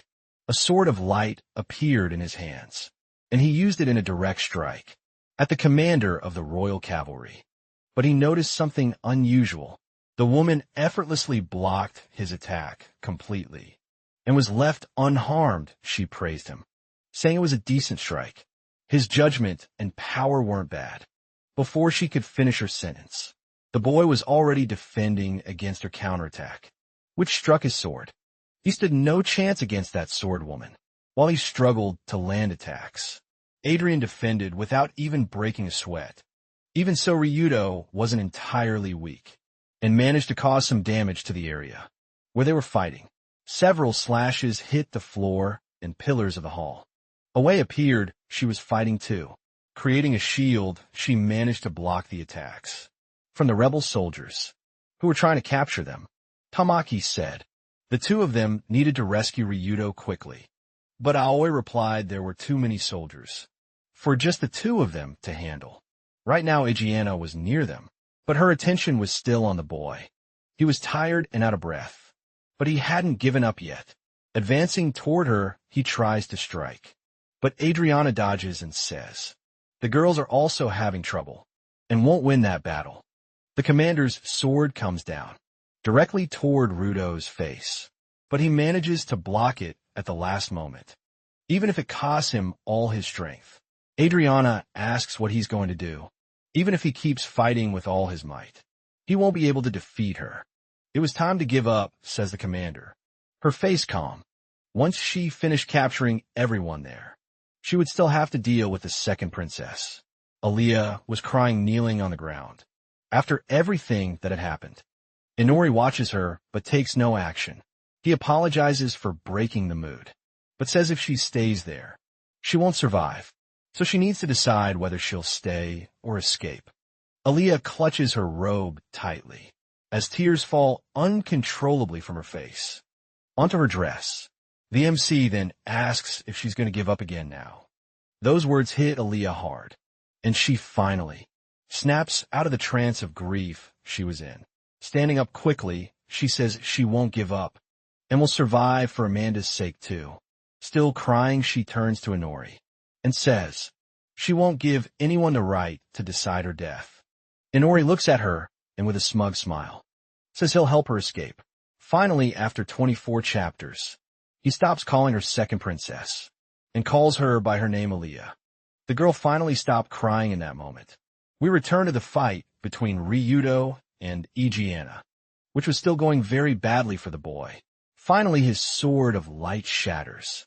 After a strike from the commander, he's shocked to see it happen and tries to back away from her. Unfortunately, it's too late.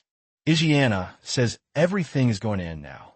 She lifts her leg toward the boy, and her kick lands on his stomach with such force that sent him flying. The blow was so strong that Rudo faints. Tamaki turns to see what happened and screams for the boy, who was now lying on the ground unconscious. Worried, she begins thinking about her options, because if she doesn't do something, everything will get even worse, and all three of them could be wiped out. For good the moment she decides to save Ryudo. Adriana leaps toward where the two girls are, and with a single sword strike, destroys Aoi's shield. The two are shocked to see that happen and can't react. Immediately, Gianna gives the order to capture the two girls, now that their shield is gone. The soldiers charge toward them, and I'm wondering if the MC isn't going to do anything. Just let everyone get screwed. Tamaki and Ellie are thrown to the ground and captured. Tamaki screams at them, but the soldiers would never listen to her. They weren't her subordinates. Finally, Igiana orders them to take all three to prison. But with magic, won't they be able to escape easily? Igiana watches and wonders if she spent too much time helping Ryudo. That line confused me a little. What do you mean helping? She nearly killed him. The scene shifts and we see Alia running, starting to run as well. Inori is guiding the second princess, thinking that his presence there wouldn't make a difference. Everyone else would lose. What mattered at that moment was saving Alia, because she would never be able to escape that situation on her own. He says they shouldn't take the right corridor. They need to go left instead. Alia immediately understands and follows him without question. Quickly, the two manage to pass by two unsuspecting guards, who don't see them. She knew he was using his detection ability to avoid unnecessary confrontations. It was as if he had been waiting for this. Starting to get tired, Inori asks Alia if she can use magic, and she replies that she only knows the basic. He places her in front of him, and she asks what's going on. In between gasps for breath, he warns that in 10 seconds, 3 soldiers will appear ahead of them. Inori wanted her to do something about them. The boy was breathless and exhausted from the running. Because it was daytime, desperate, Aaliyah screams, asking if they can't just avoid them. But the MC says they can't dodge every encounter. That wasn't an option, swallowing hard. The girl understands what he means and begins to gather the courage to back, forming a green racing gun. He asks, and if it's really just 3, in 3 seconds they'll appear. Inori warns. The soldiers were already rounding the hallway corner, and then Aaliyah casts a spell called Air Hole. 3 projectiles shoot forward at full speed. She quickly hits all their heads, but it isn't a damage spell. It looks more like a vacuum helmet to make them faint. Due to lack of air, the 3 soldiers fall to the ground, almost immediately unconscious, and that leaves Inori, quite surprised by the second princess's abilities. Looking at the result of the spell, he says, "That's what you'd expect from someone of the elite, taking down 3 soldiers with a single spell." Aaliyah says, "They only managed to escape thanks to her starting the incantation before the soldiers appeared, and she's glad it worked." She notices the MC's fatigue and asks if he's okay. The boy admits that he's really exhausted, but they can't stop, since the soldiers won't wait for them to recover. Running again, he tells her that they'll soon reach a less guarded area, where they'll be able to rest for a bit. Analyzing the situation, Inori concludes that even if a few soldiers show up, they can easily handle that kind of situation. The problem was that it would be practically impossible for Alia to deal with Igiana, and at that moment he was too weak to fight properly. His primary objective was to make sure they would never be found by her. Otherwise it would be game over. Every precaution was necessary. After all, those people were on a whole other level. Finally, the MC reaches another corner of the castle. Catching his breath, he decides to take a look at what's ahead. Using his detection skill, he tells Alia that it doesn't seem like anyone is nearby, so he wants to check if there's an escape route. Through their looking at the place, Alia says that's the servants' quarters. Through the crack in the door, it's already clear. There are no living people left inside. Covering her mouth, Alia looks into the room, shock taking over her body, while Inori remains impassive in his reactions. With the door open, the scene is simply devastating. All the servants there were no longer alive. A massacre had occurred. The protagonist then understands why. There were no guards in that area. It was no longer necessary. Even the servants have been wiped out. Entering the room, Alia calls out Nala's name.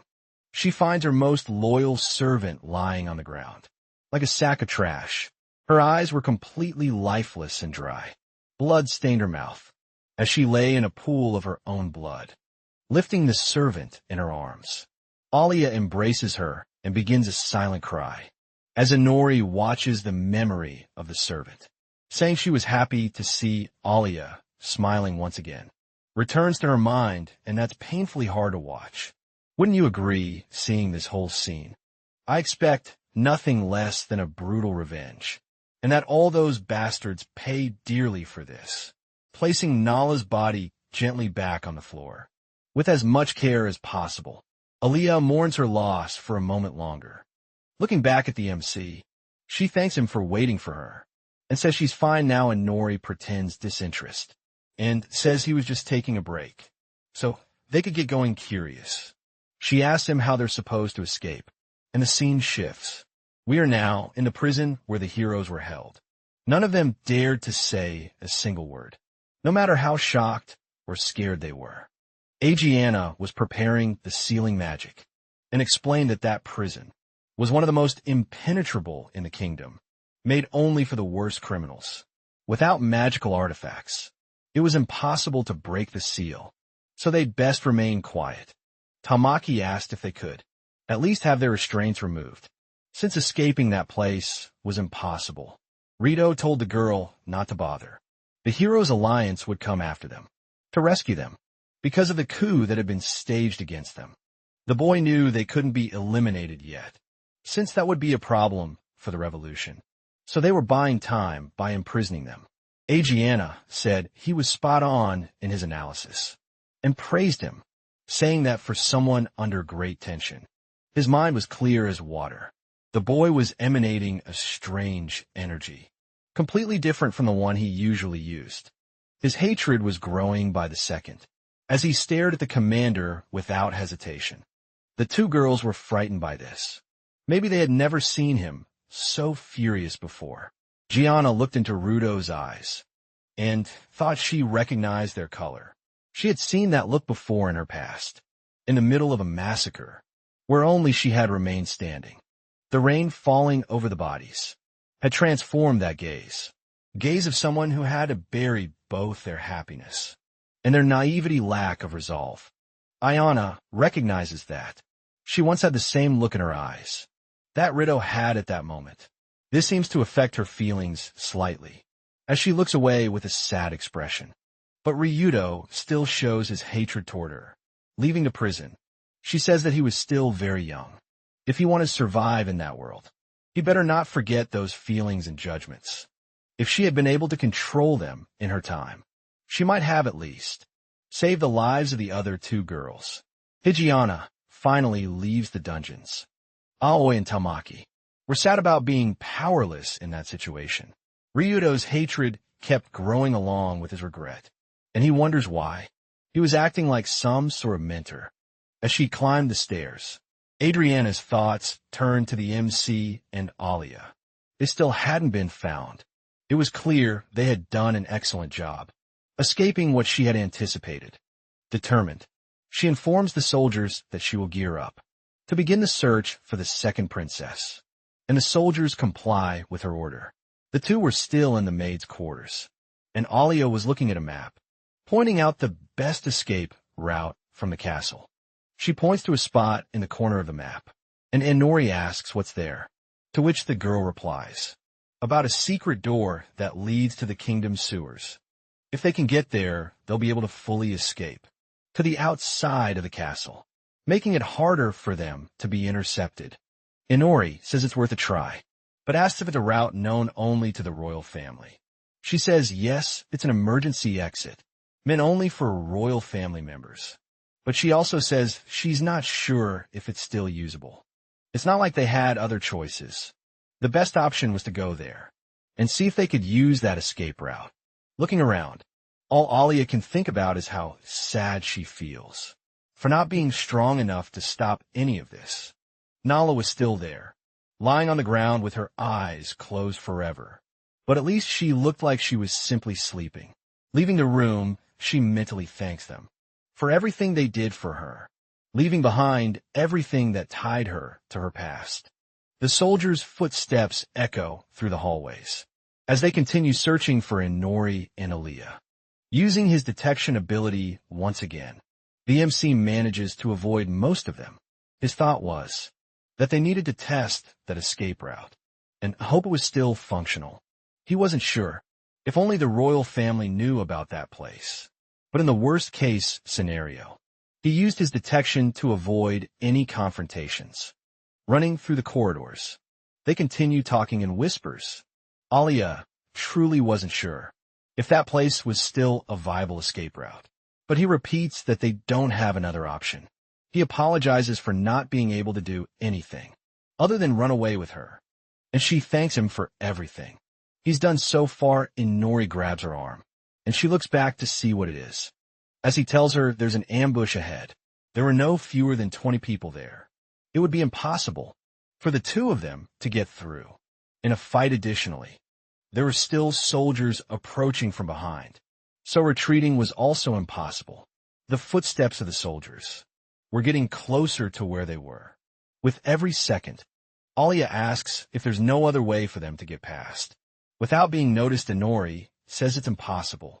And I think to myself, is his shadow magic really that useless during the day?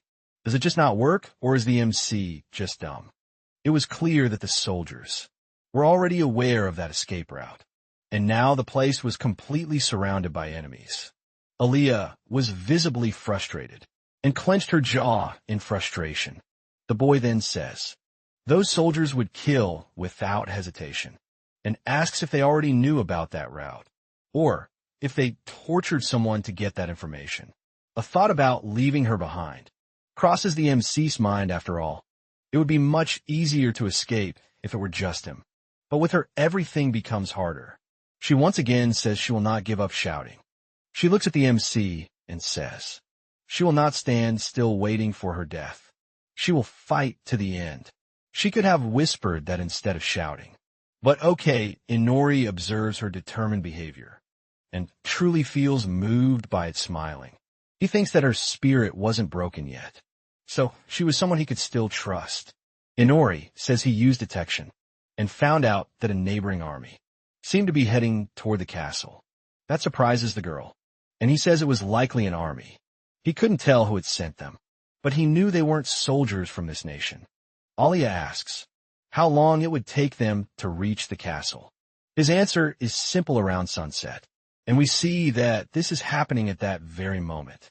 In about 15 minutes, if they can withstand anything, they have a chance to survive, but they won't be able to avoid combat. Determined Aaliyah says she understands. Inori simply wonders if they'll survive until sunset.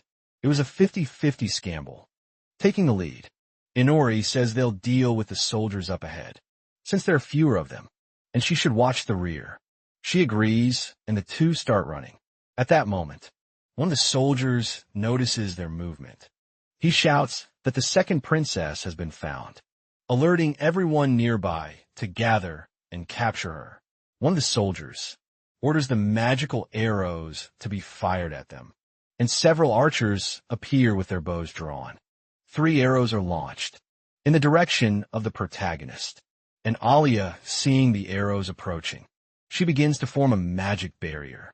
And at the last moment, they are protected, but they keep running shouting. She tells Inori they only need to survive for 15 minutes, so they have to do whatever it takes to reach that goal. More arrows are fired, and this time, Aaliyah doesn't have time to create a barrier. They graze them, tearing their clothes and skin. Inori yells to turn right and avoid further shots. She still uses the barrier to help them change direction. But many arrows still pass by, luckily missing their targets. A soldier yells not to let them escape. It was time to completely surround them. Using detection, Inori realizes they were moving faster than he expected. There were soldiers coming from the left passage. He gives the warning and asks if there's any way to block their advance. Understanding the command, Aaliyah begins preparing a spell to prevent them from being surrounded.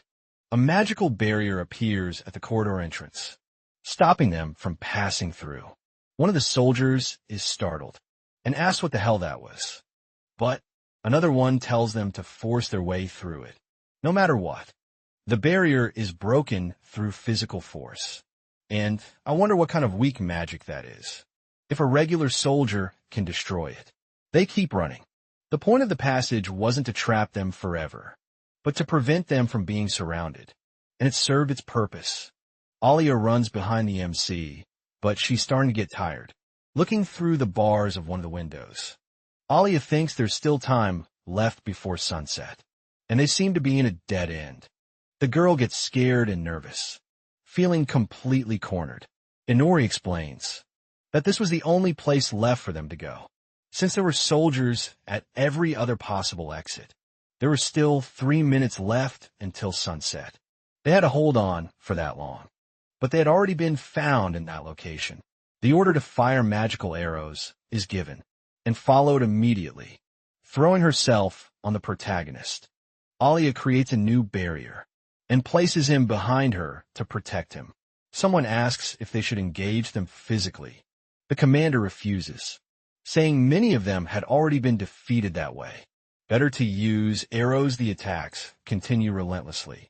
More enemies are approaching, and Alia realizes her magical power is almost depleted.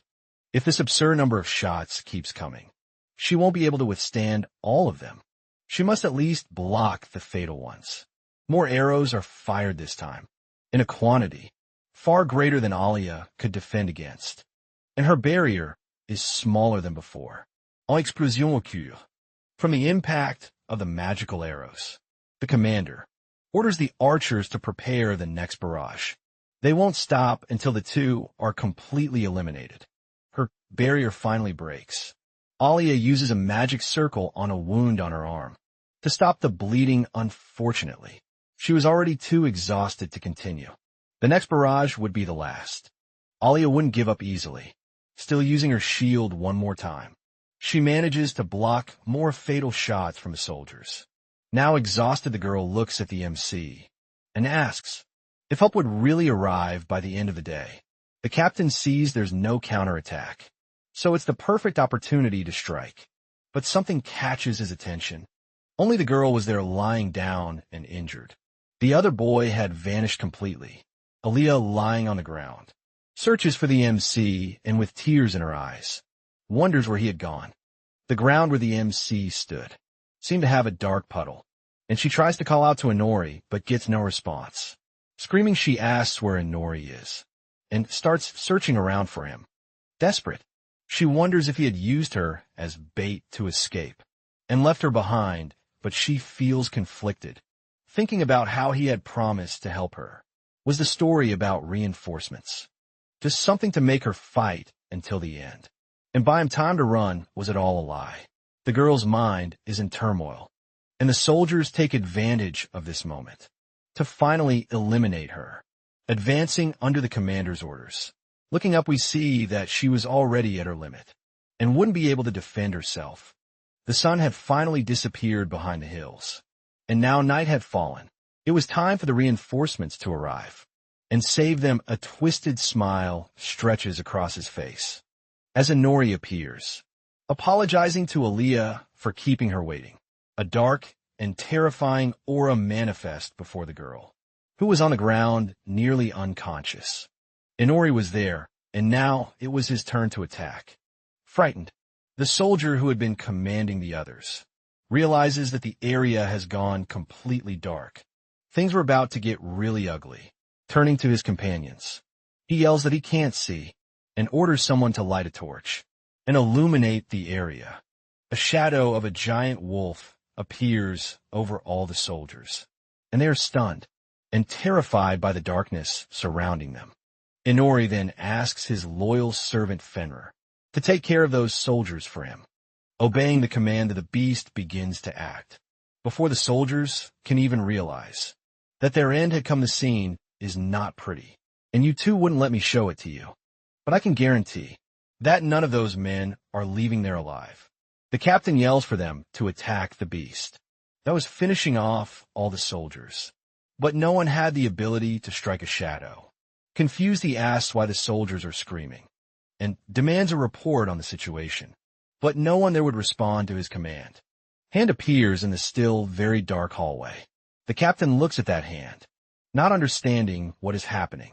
Even Alia is completely confused by the situation, and the soldier yells asking for the lieutenant and ordering a head count immediately. Inori watches the scene with a wicked smile, and Alia is on the verge of passing out yelling.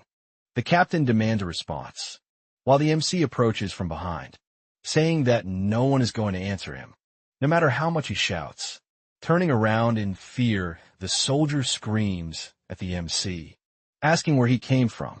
Just a few seconds ago, he hadn't been with the second princess. Looking up, Inori asks Fenrir if he's already finished his task. Appearing behind the soldier, the wolf says that only that one was left, and comments that all the men there were far too weak, scaring the soldier even more. Inori simply replies to Fenrir that compared to him, calling them weak was merely stating a fact. Screaming in desperation, the soldier falls to the floor and tries to crawl toward the nearest wall, as if that could somehow save him. Not understanding what Fenrir is, he calls for help. There was no one left to hear his fear. Inori asks if he hadn't eliminated a large number of people. Earlier, it would only be fair that he be eliminated, in return for all the lives he had taken. In the ballroom, trembling in fear, the soldier loses his strength and also his voice. The moon outside the castle turns crimson as the soldier gathers enough strength to ask one final question. Are you really Taka Fuji Inori? Looking at him without mercy, the MC responds with another question, who's to say? Right after that, Fenrir's jaws opened to seal the fate of that rebel. Not even his blood was left to tell the tale. Only a strange hole in the clean wall, and Alia lying on the ground, badly wounded, still conscious. She calls out to him, and Inori notices. She's using the last remnants of her magic. To stop her bleeding, he says that was a good choice. But she had already lost too much blood. Now it was too late, she wouldn't survive. And that cold line from him made me really angry. If I could, I'd punch the protagonist. With a disappointed look, she asks if he had those powers from the beginning. Inori tells her not to look at him like that. It wasn't his fault. That power of his could only be accessed at the end of the day. That was precisely why he had to endure everything. Until that moment. Conversation about reinforcements had that purpose. If it were just about his own survival, he wouldn't need this, but at least he had a bit of hope. She then begins to moan in pain. Watching the girl, he remembers her determination. Her eyes were those of someone who had not yet given up on life. Full of conviction seeing this, he realizes that if that's the case, he wants to test her to see what happens. He says he'll be direct since they're short on time. Inori asks the girl if she was a virgin, and she asks how he knows that. I don't know about you, but to me it seems pretty obvious that she is. The boy doesn't answer her, but says that if that's the case, there's a way she can survive. But there's a condition for that to happen. She would have to become his servant. She had two options: accept her death as a human, or embrace life as something else, something no longer human. The choice was hers, already weak from blood loss. Her words no longer make sense. She speaks about humans and protection, but can't finish the sentence. Alia says she wants something, but her words trail off, and her mind drifts to thoughts of her sister, and her maids gathering her last strength. She finally says, that it doesn't matter what she has to do. Even if she has to sell her soul to a demon, she wants to live. Inori, as impassive as ever, watches the girl's determination surface once again. With a twisted, mocking smile, he says she gave a good answer. Lifting her in his arms, he exposes her neck to begin the transformation ritual. Before biting her neck, he says that just like she said, he is indeed far more like a demon than a god. And then begin. The girl's eyes begin to lose their shine. As he drinks her blood, did you know that biting someone's neck is a metaphor for the vampiric venom starts to infect Aaliyah's blood, her entire body beginning to transform, without her realizing it at last. The ritual ends, and he dresses her in some garments, so she can rest while regaining consciousness. Turning to the wolves, he commands them to turn the soldiers into zombies and take care of any others still alive. Additionally, Inori also commands them to protect the girl until she wakes up. He was going to take this moment to have a little fun. Around their back at the banquet hall, Vidra was sitting on the king's throne and was being announced as the new monarch. The soldiers arrived to give their report about Alia, being informed that she had been cornered. He says the beginning of a new nation was being born and commands them not to fail their mission. Closing his eyes, he begins to recall the horrors he saw outside the castle, the hunger and disease taking over the people, the abandoned orphans. It was all the same, because he also felt equally guilty for doing nothing to change it. It's clear that despite being a villain, he's being romanticized in this story, because he has a journey to follow, in a past to which he clings in order to maintain his ideals. All Vitri wanted was to return his nation to the proper way it should be ruled, before he could continue with his dream. A blade appears beside him from within the MC shadows. His eyes widen the moment it slices across his neck, making him realize he had already lost. The boy was there. The soldiers notice Inori's presence and are stunned. A strange sensation runs through Igiana's body, but she can't say what it was. Little does the commander know that her king had now been condemned for eternity. The soldiers scream in despair. For a king who lasted less than a bowl of ramen, Inori lifts the head of the fallen king for everyone in the hall to see. The boy announces that this shows their plan had failed, and they no longer have any reason to fight. Then asks what they will do now. Enraged, they curse the protagonist, calling him a bastard, and charge at the boy to avenge their fallen king. With his mocking smile, the MC then says he likes this, and summons several knives, like a dark Gilgamesh going into battle. They had come this far, eliminating each other as much as possible. So in this case, he wouldn't hesitate. Several knights strike the two soldiers present, eliminating them instantly. Inori says that if they resist, that will make him very happy, because then he could wipe out everyone without a shred of remorse. The screams from a massacre in the ballroom echo throughout the entire interior of the castle. A woman strangely resembling Alia and wearing armor is running toward the ballroom, having heard the screams, and asks if anyone else heard them. Another girl with purple eyes replies that yes, it sounded like someone was screaming. The girls run at full speed toward the ballroom to see what happened upon arriving. The scene is shocking, several dark magical threads are spread across the ballroom, with Inori standing in the middle of them. Looking at the girls, he says he remembers who they are. Female warriors directly under Adriana's command. The Valkyrie squad. The brown-haired girl furrows her brow in anger, calls out the protagonist's name, and asks if that was his doing. Without looking directly at them, he asks if he'll fight him seriously. If he answers yes, one of the Valkyries looks up and sees something that leaves her completely horrified and enraged. The red-haired girl clenches her jaw and charges at the protagonist. Taking the lead, she draws her sword and without hesitation strikes at the MC. The blow lands directly in the boy's stomach. Wounded Inori starts coughing up blood on the girl. She cries, filled with hatred toward the MC, but he lets out a small "oh." Impressed by the Valkyrie's resolve, Inori says he must have killed someone very important to her. for her to show her emotions so openly. If that's the case, then he must have done something really awful. Right as he speaks, his knives fly into the girl's back. The Valkyrie, who appears to be the leader, is shocked by the scene. It looked like a mutual kill. But that wasn't really what happened. Removing the sword still lodged in his body, Inori looks at the Valkyries preparing for battle, while simultaneously healing immediately. The leader orders Alice and Miranda to get ready. They had already understood that the protagonist was much stronger than he seemed, so they take the initiative to attack. As he needed to be eliminated immediately, the leader notices he still maintained his composure, even after being mortally wounded by Elf. I can't understand how he survived that. Casting an electric spell, she analyzes the MC's body in search of a vital point to aim for. Inori then activates his analysis magic on the Valkyrie. He sees that her weapon was a magical tool and seemed quite different from what regular soldiers use.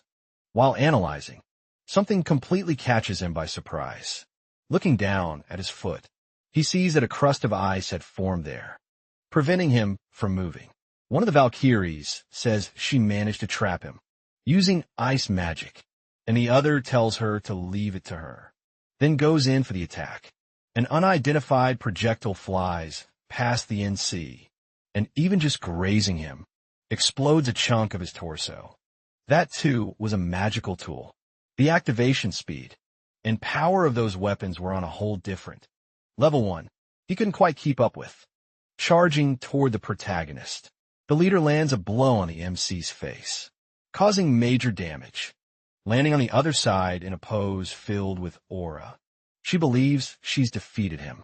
Looking back, she already assumes he surely won't be able to get up. After those two hits, Inori also turns to look at the leader, but thinks that those magical tools were far more troublesome than he had anticipated, breaking apart like a Lego figure. He leads his leg behind and leaps forward to recover his movement. The woman is horrified to see this and screams, asking how he's still able to move after that. Even so, she calms herself and returns to analyzing the situation, looking for an opening to strike. Once he hits the ground, readying her stance before that opening appears, intense screams are heard throughout the ballroom, shocking the Valkyrie leader. Looking behind her, she sees that the two girls, Miranda and Alice, were trapped by Gleitner's magical threads and completely immobilized. Inori says he would have loved to witness the Valkyries' coordinated attack, but unfortunately, his time is short and he has something important to do. He says that in that case, he prefers a one-on-one duel with the vice commander. The woman becomes very nervous at the idea. Slowly approaching her, he says the Valkyrie would be a perfect warm-up before facing the real commander. Shocked, the vice commander says he must be crazy to think he can go up against Adriana, one-on-one with his analysis magic still active. The MC observes her. He says that among the three who are still alive there, she must be the most skilled, so fighting alone would help her unlock her full potential. Inori grows curious and asks why she prefers to fight a company, and the vice commander seems shocked by the MC's analysis. Clenching her jaw, she leaps forward toward the MC. The woman shouts, telling the MC to shut up while attacking. But this time, he was ready and manages to redirect her strike.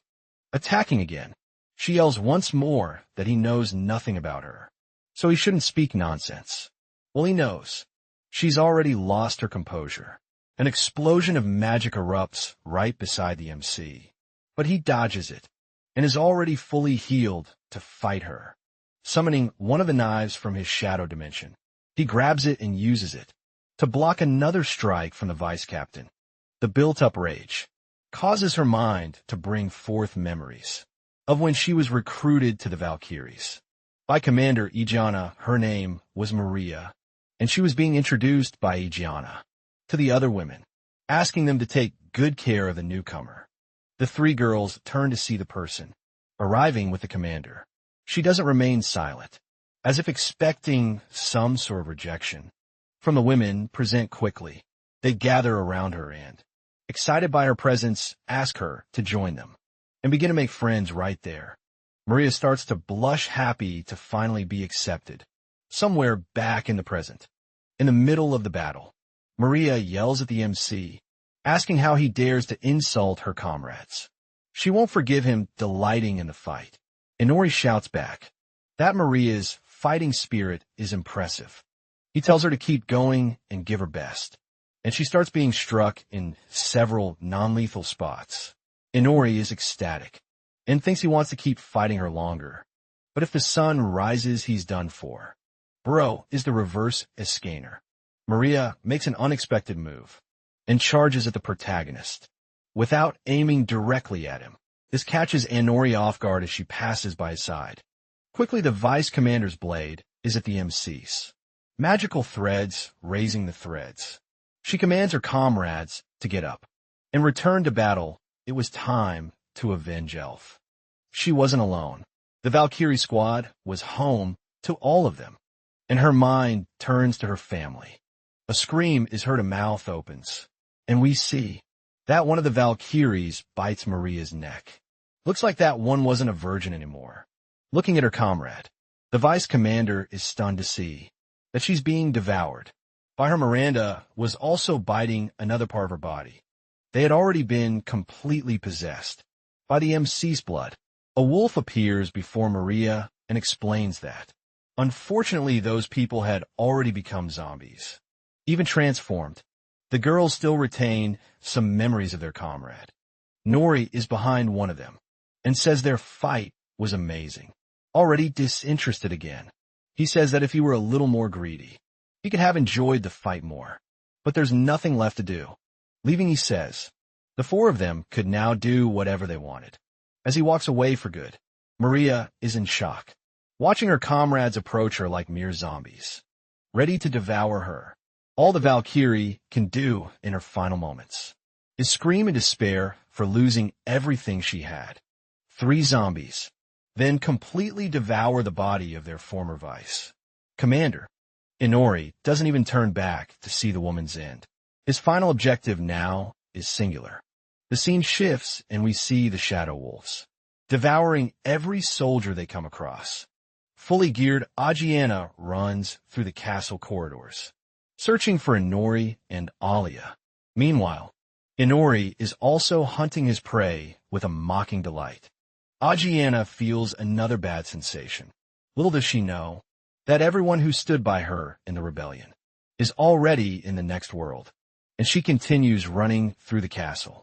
Arriving at the banquet hall, all we see is a room stained with blood, and we know it belonged to many people. Adriana's gaze scans the hall, and she notices the same thing. Looking into the room, all she sees is a head lying on the floor, right in the middle of the hall. The girl couldn't recognize whose head it was.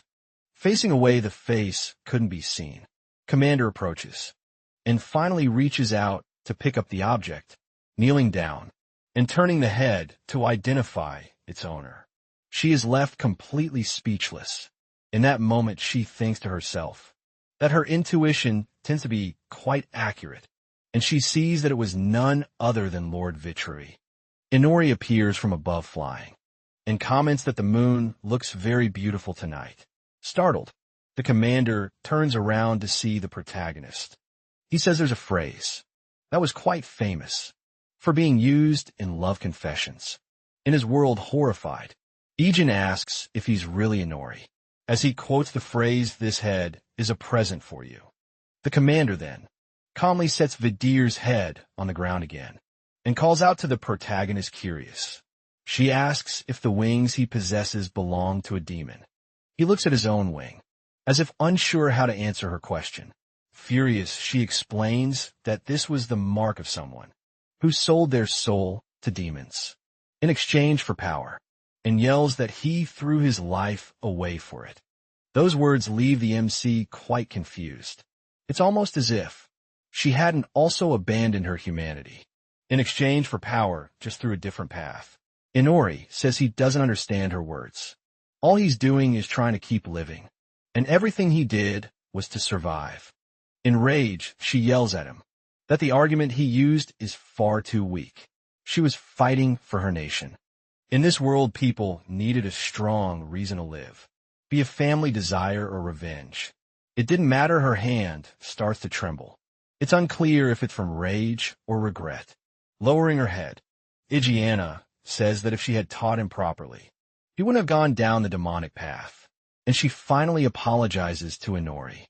Those words seem to deeply affect the boy, as he places his hand over his face, as if trying to hide that he's about to cry.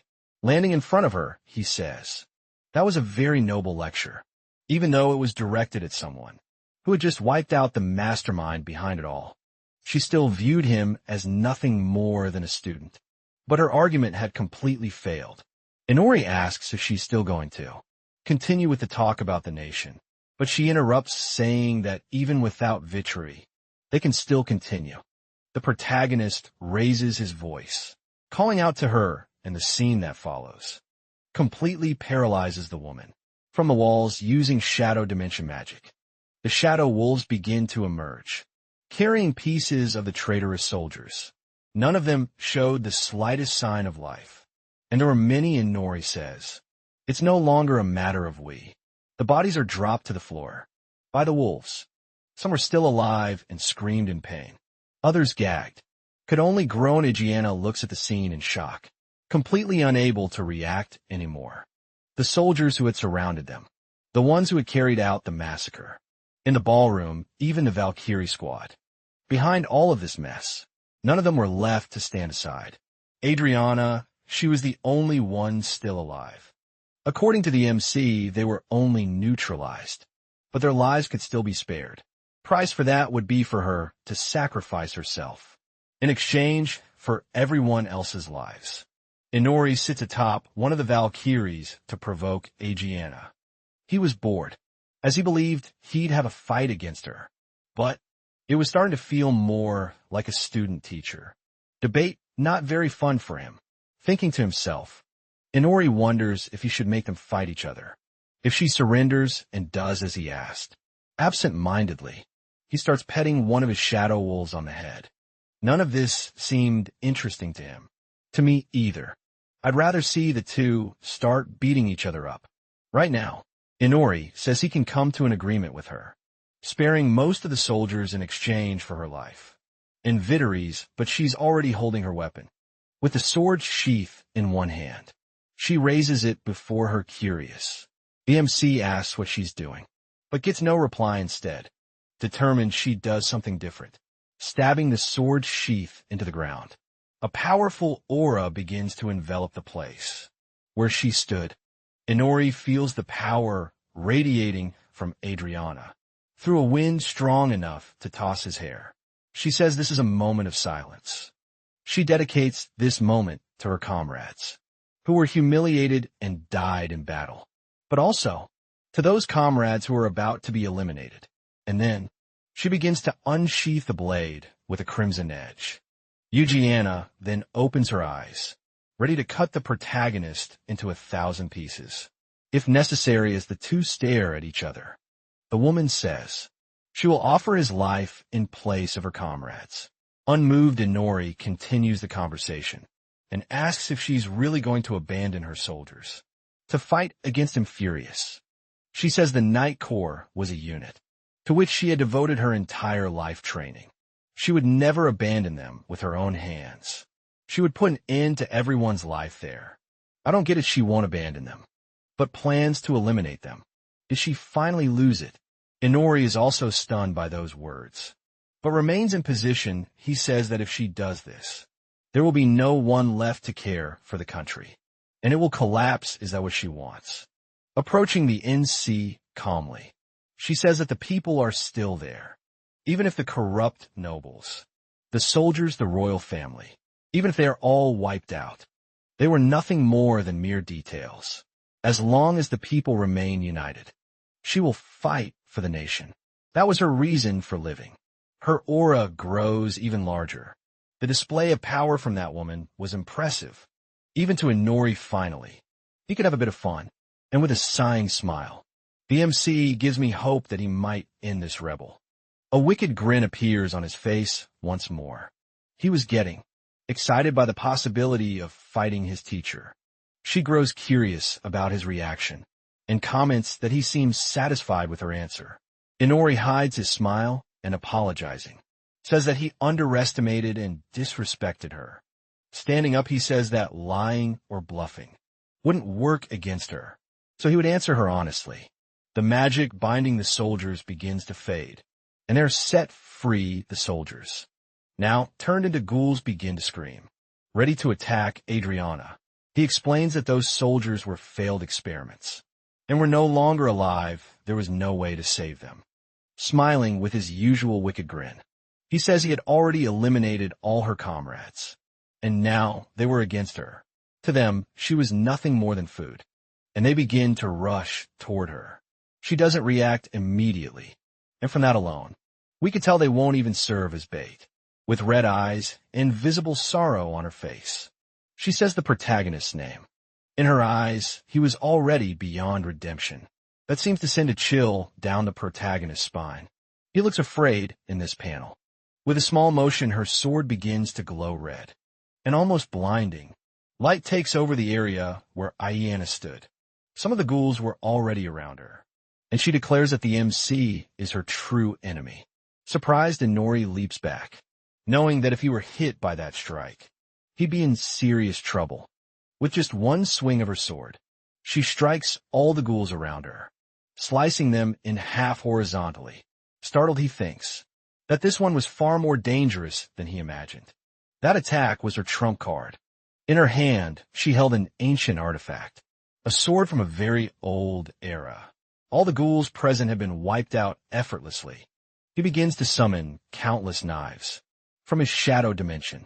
Inori knew his servants had no chance against her. And then her gaze returns to him once again. Even though he was afraid, he felt thrilled to see that look. It was exactly what he was searching for. Screaming in ecstasy, Inori says he'll use everything he has against her right now. And so, both the knives and the wolves are directed at her. He truly was her real enemy. And thus the chapter ends. Our video ends here. If you enjoyed it, please like and subscribe to the channel. Until next time, bye-bye.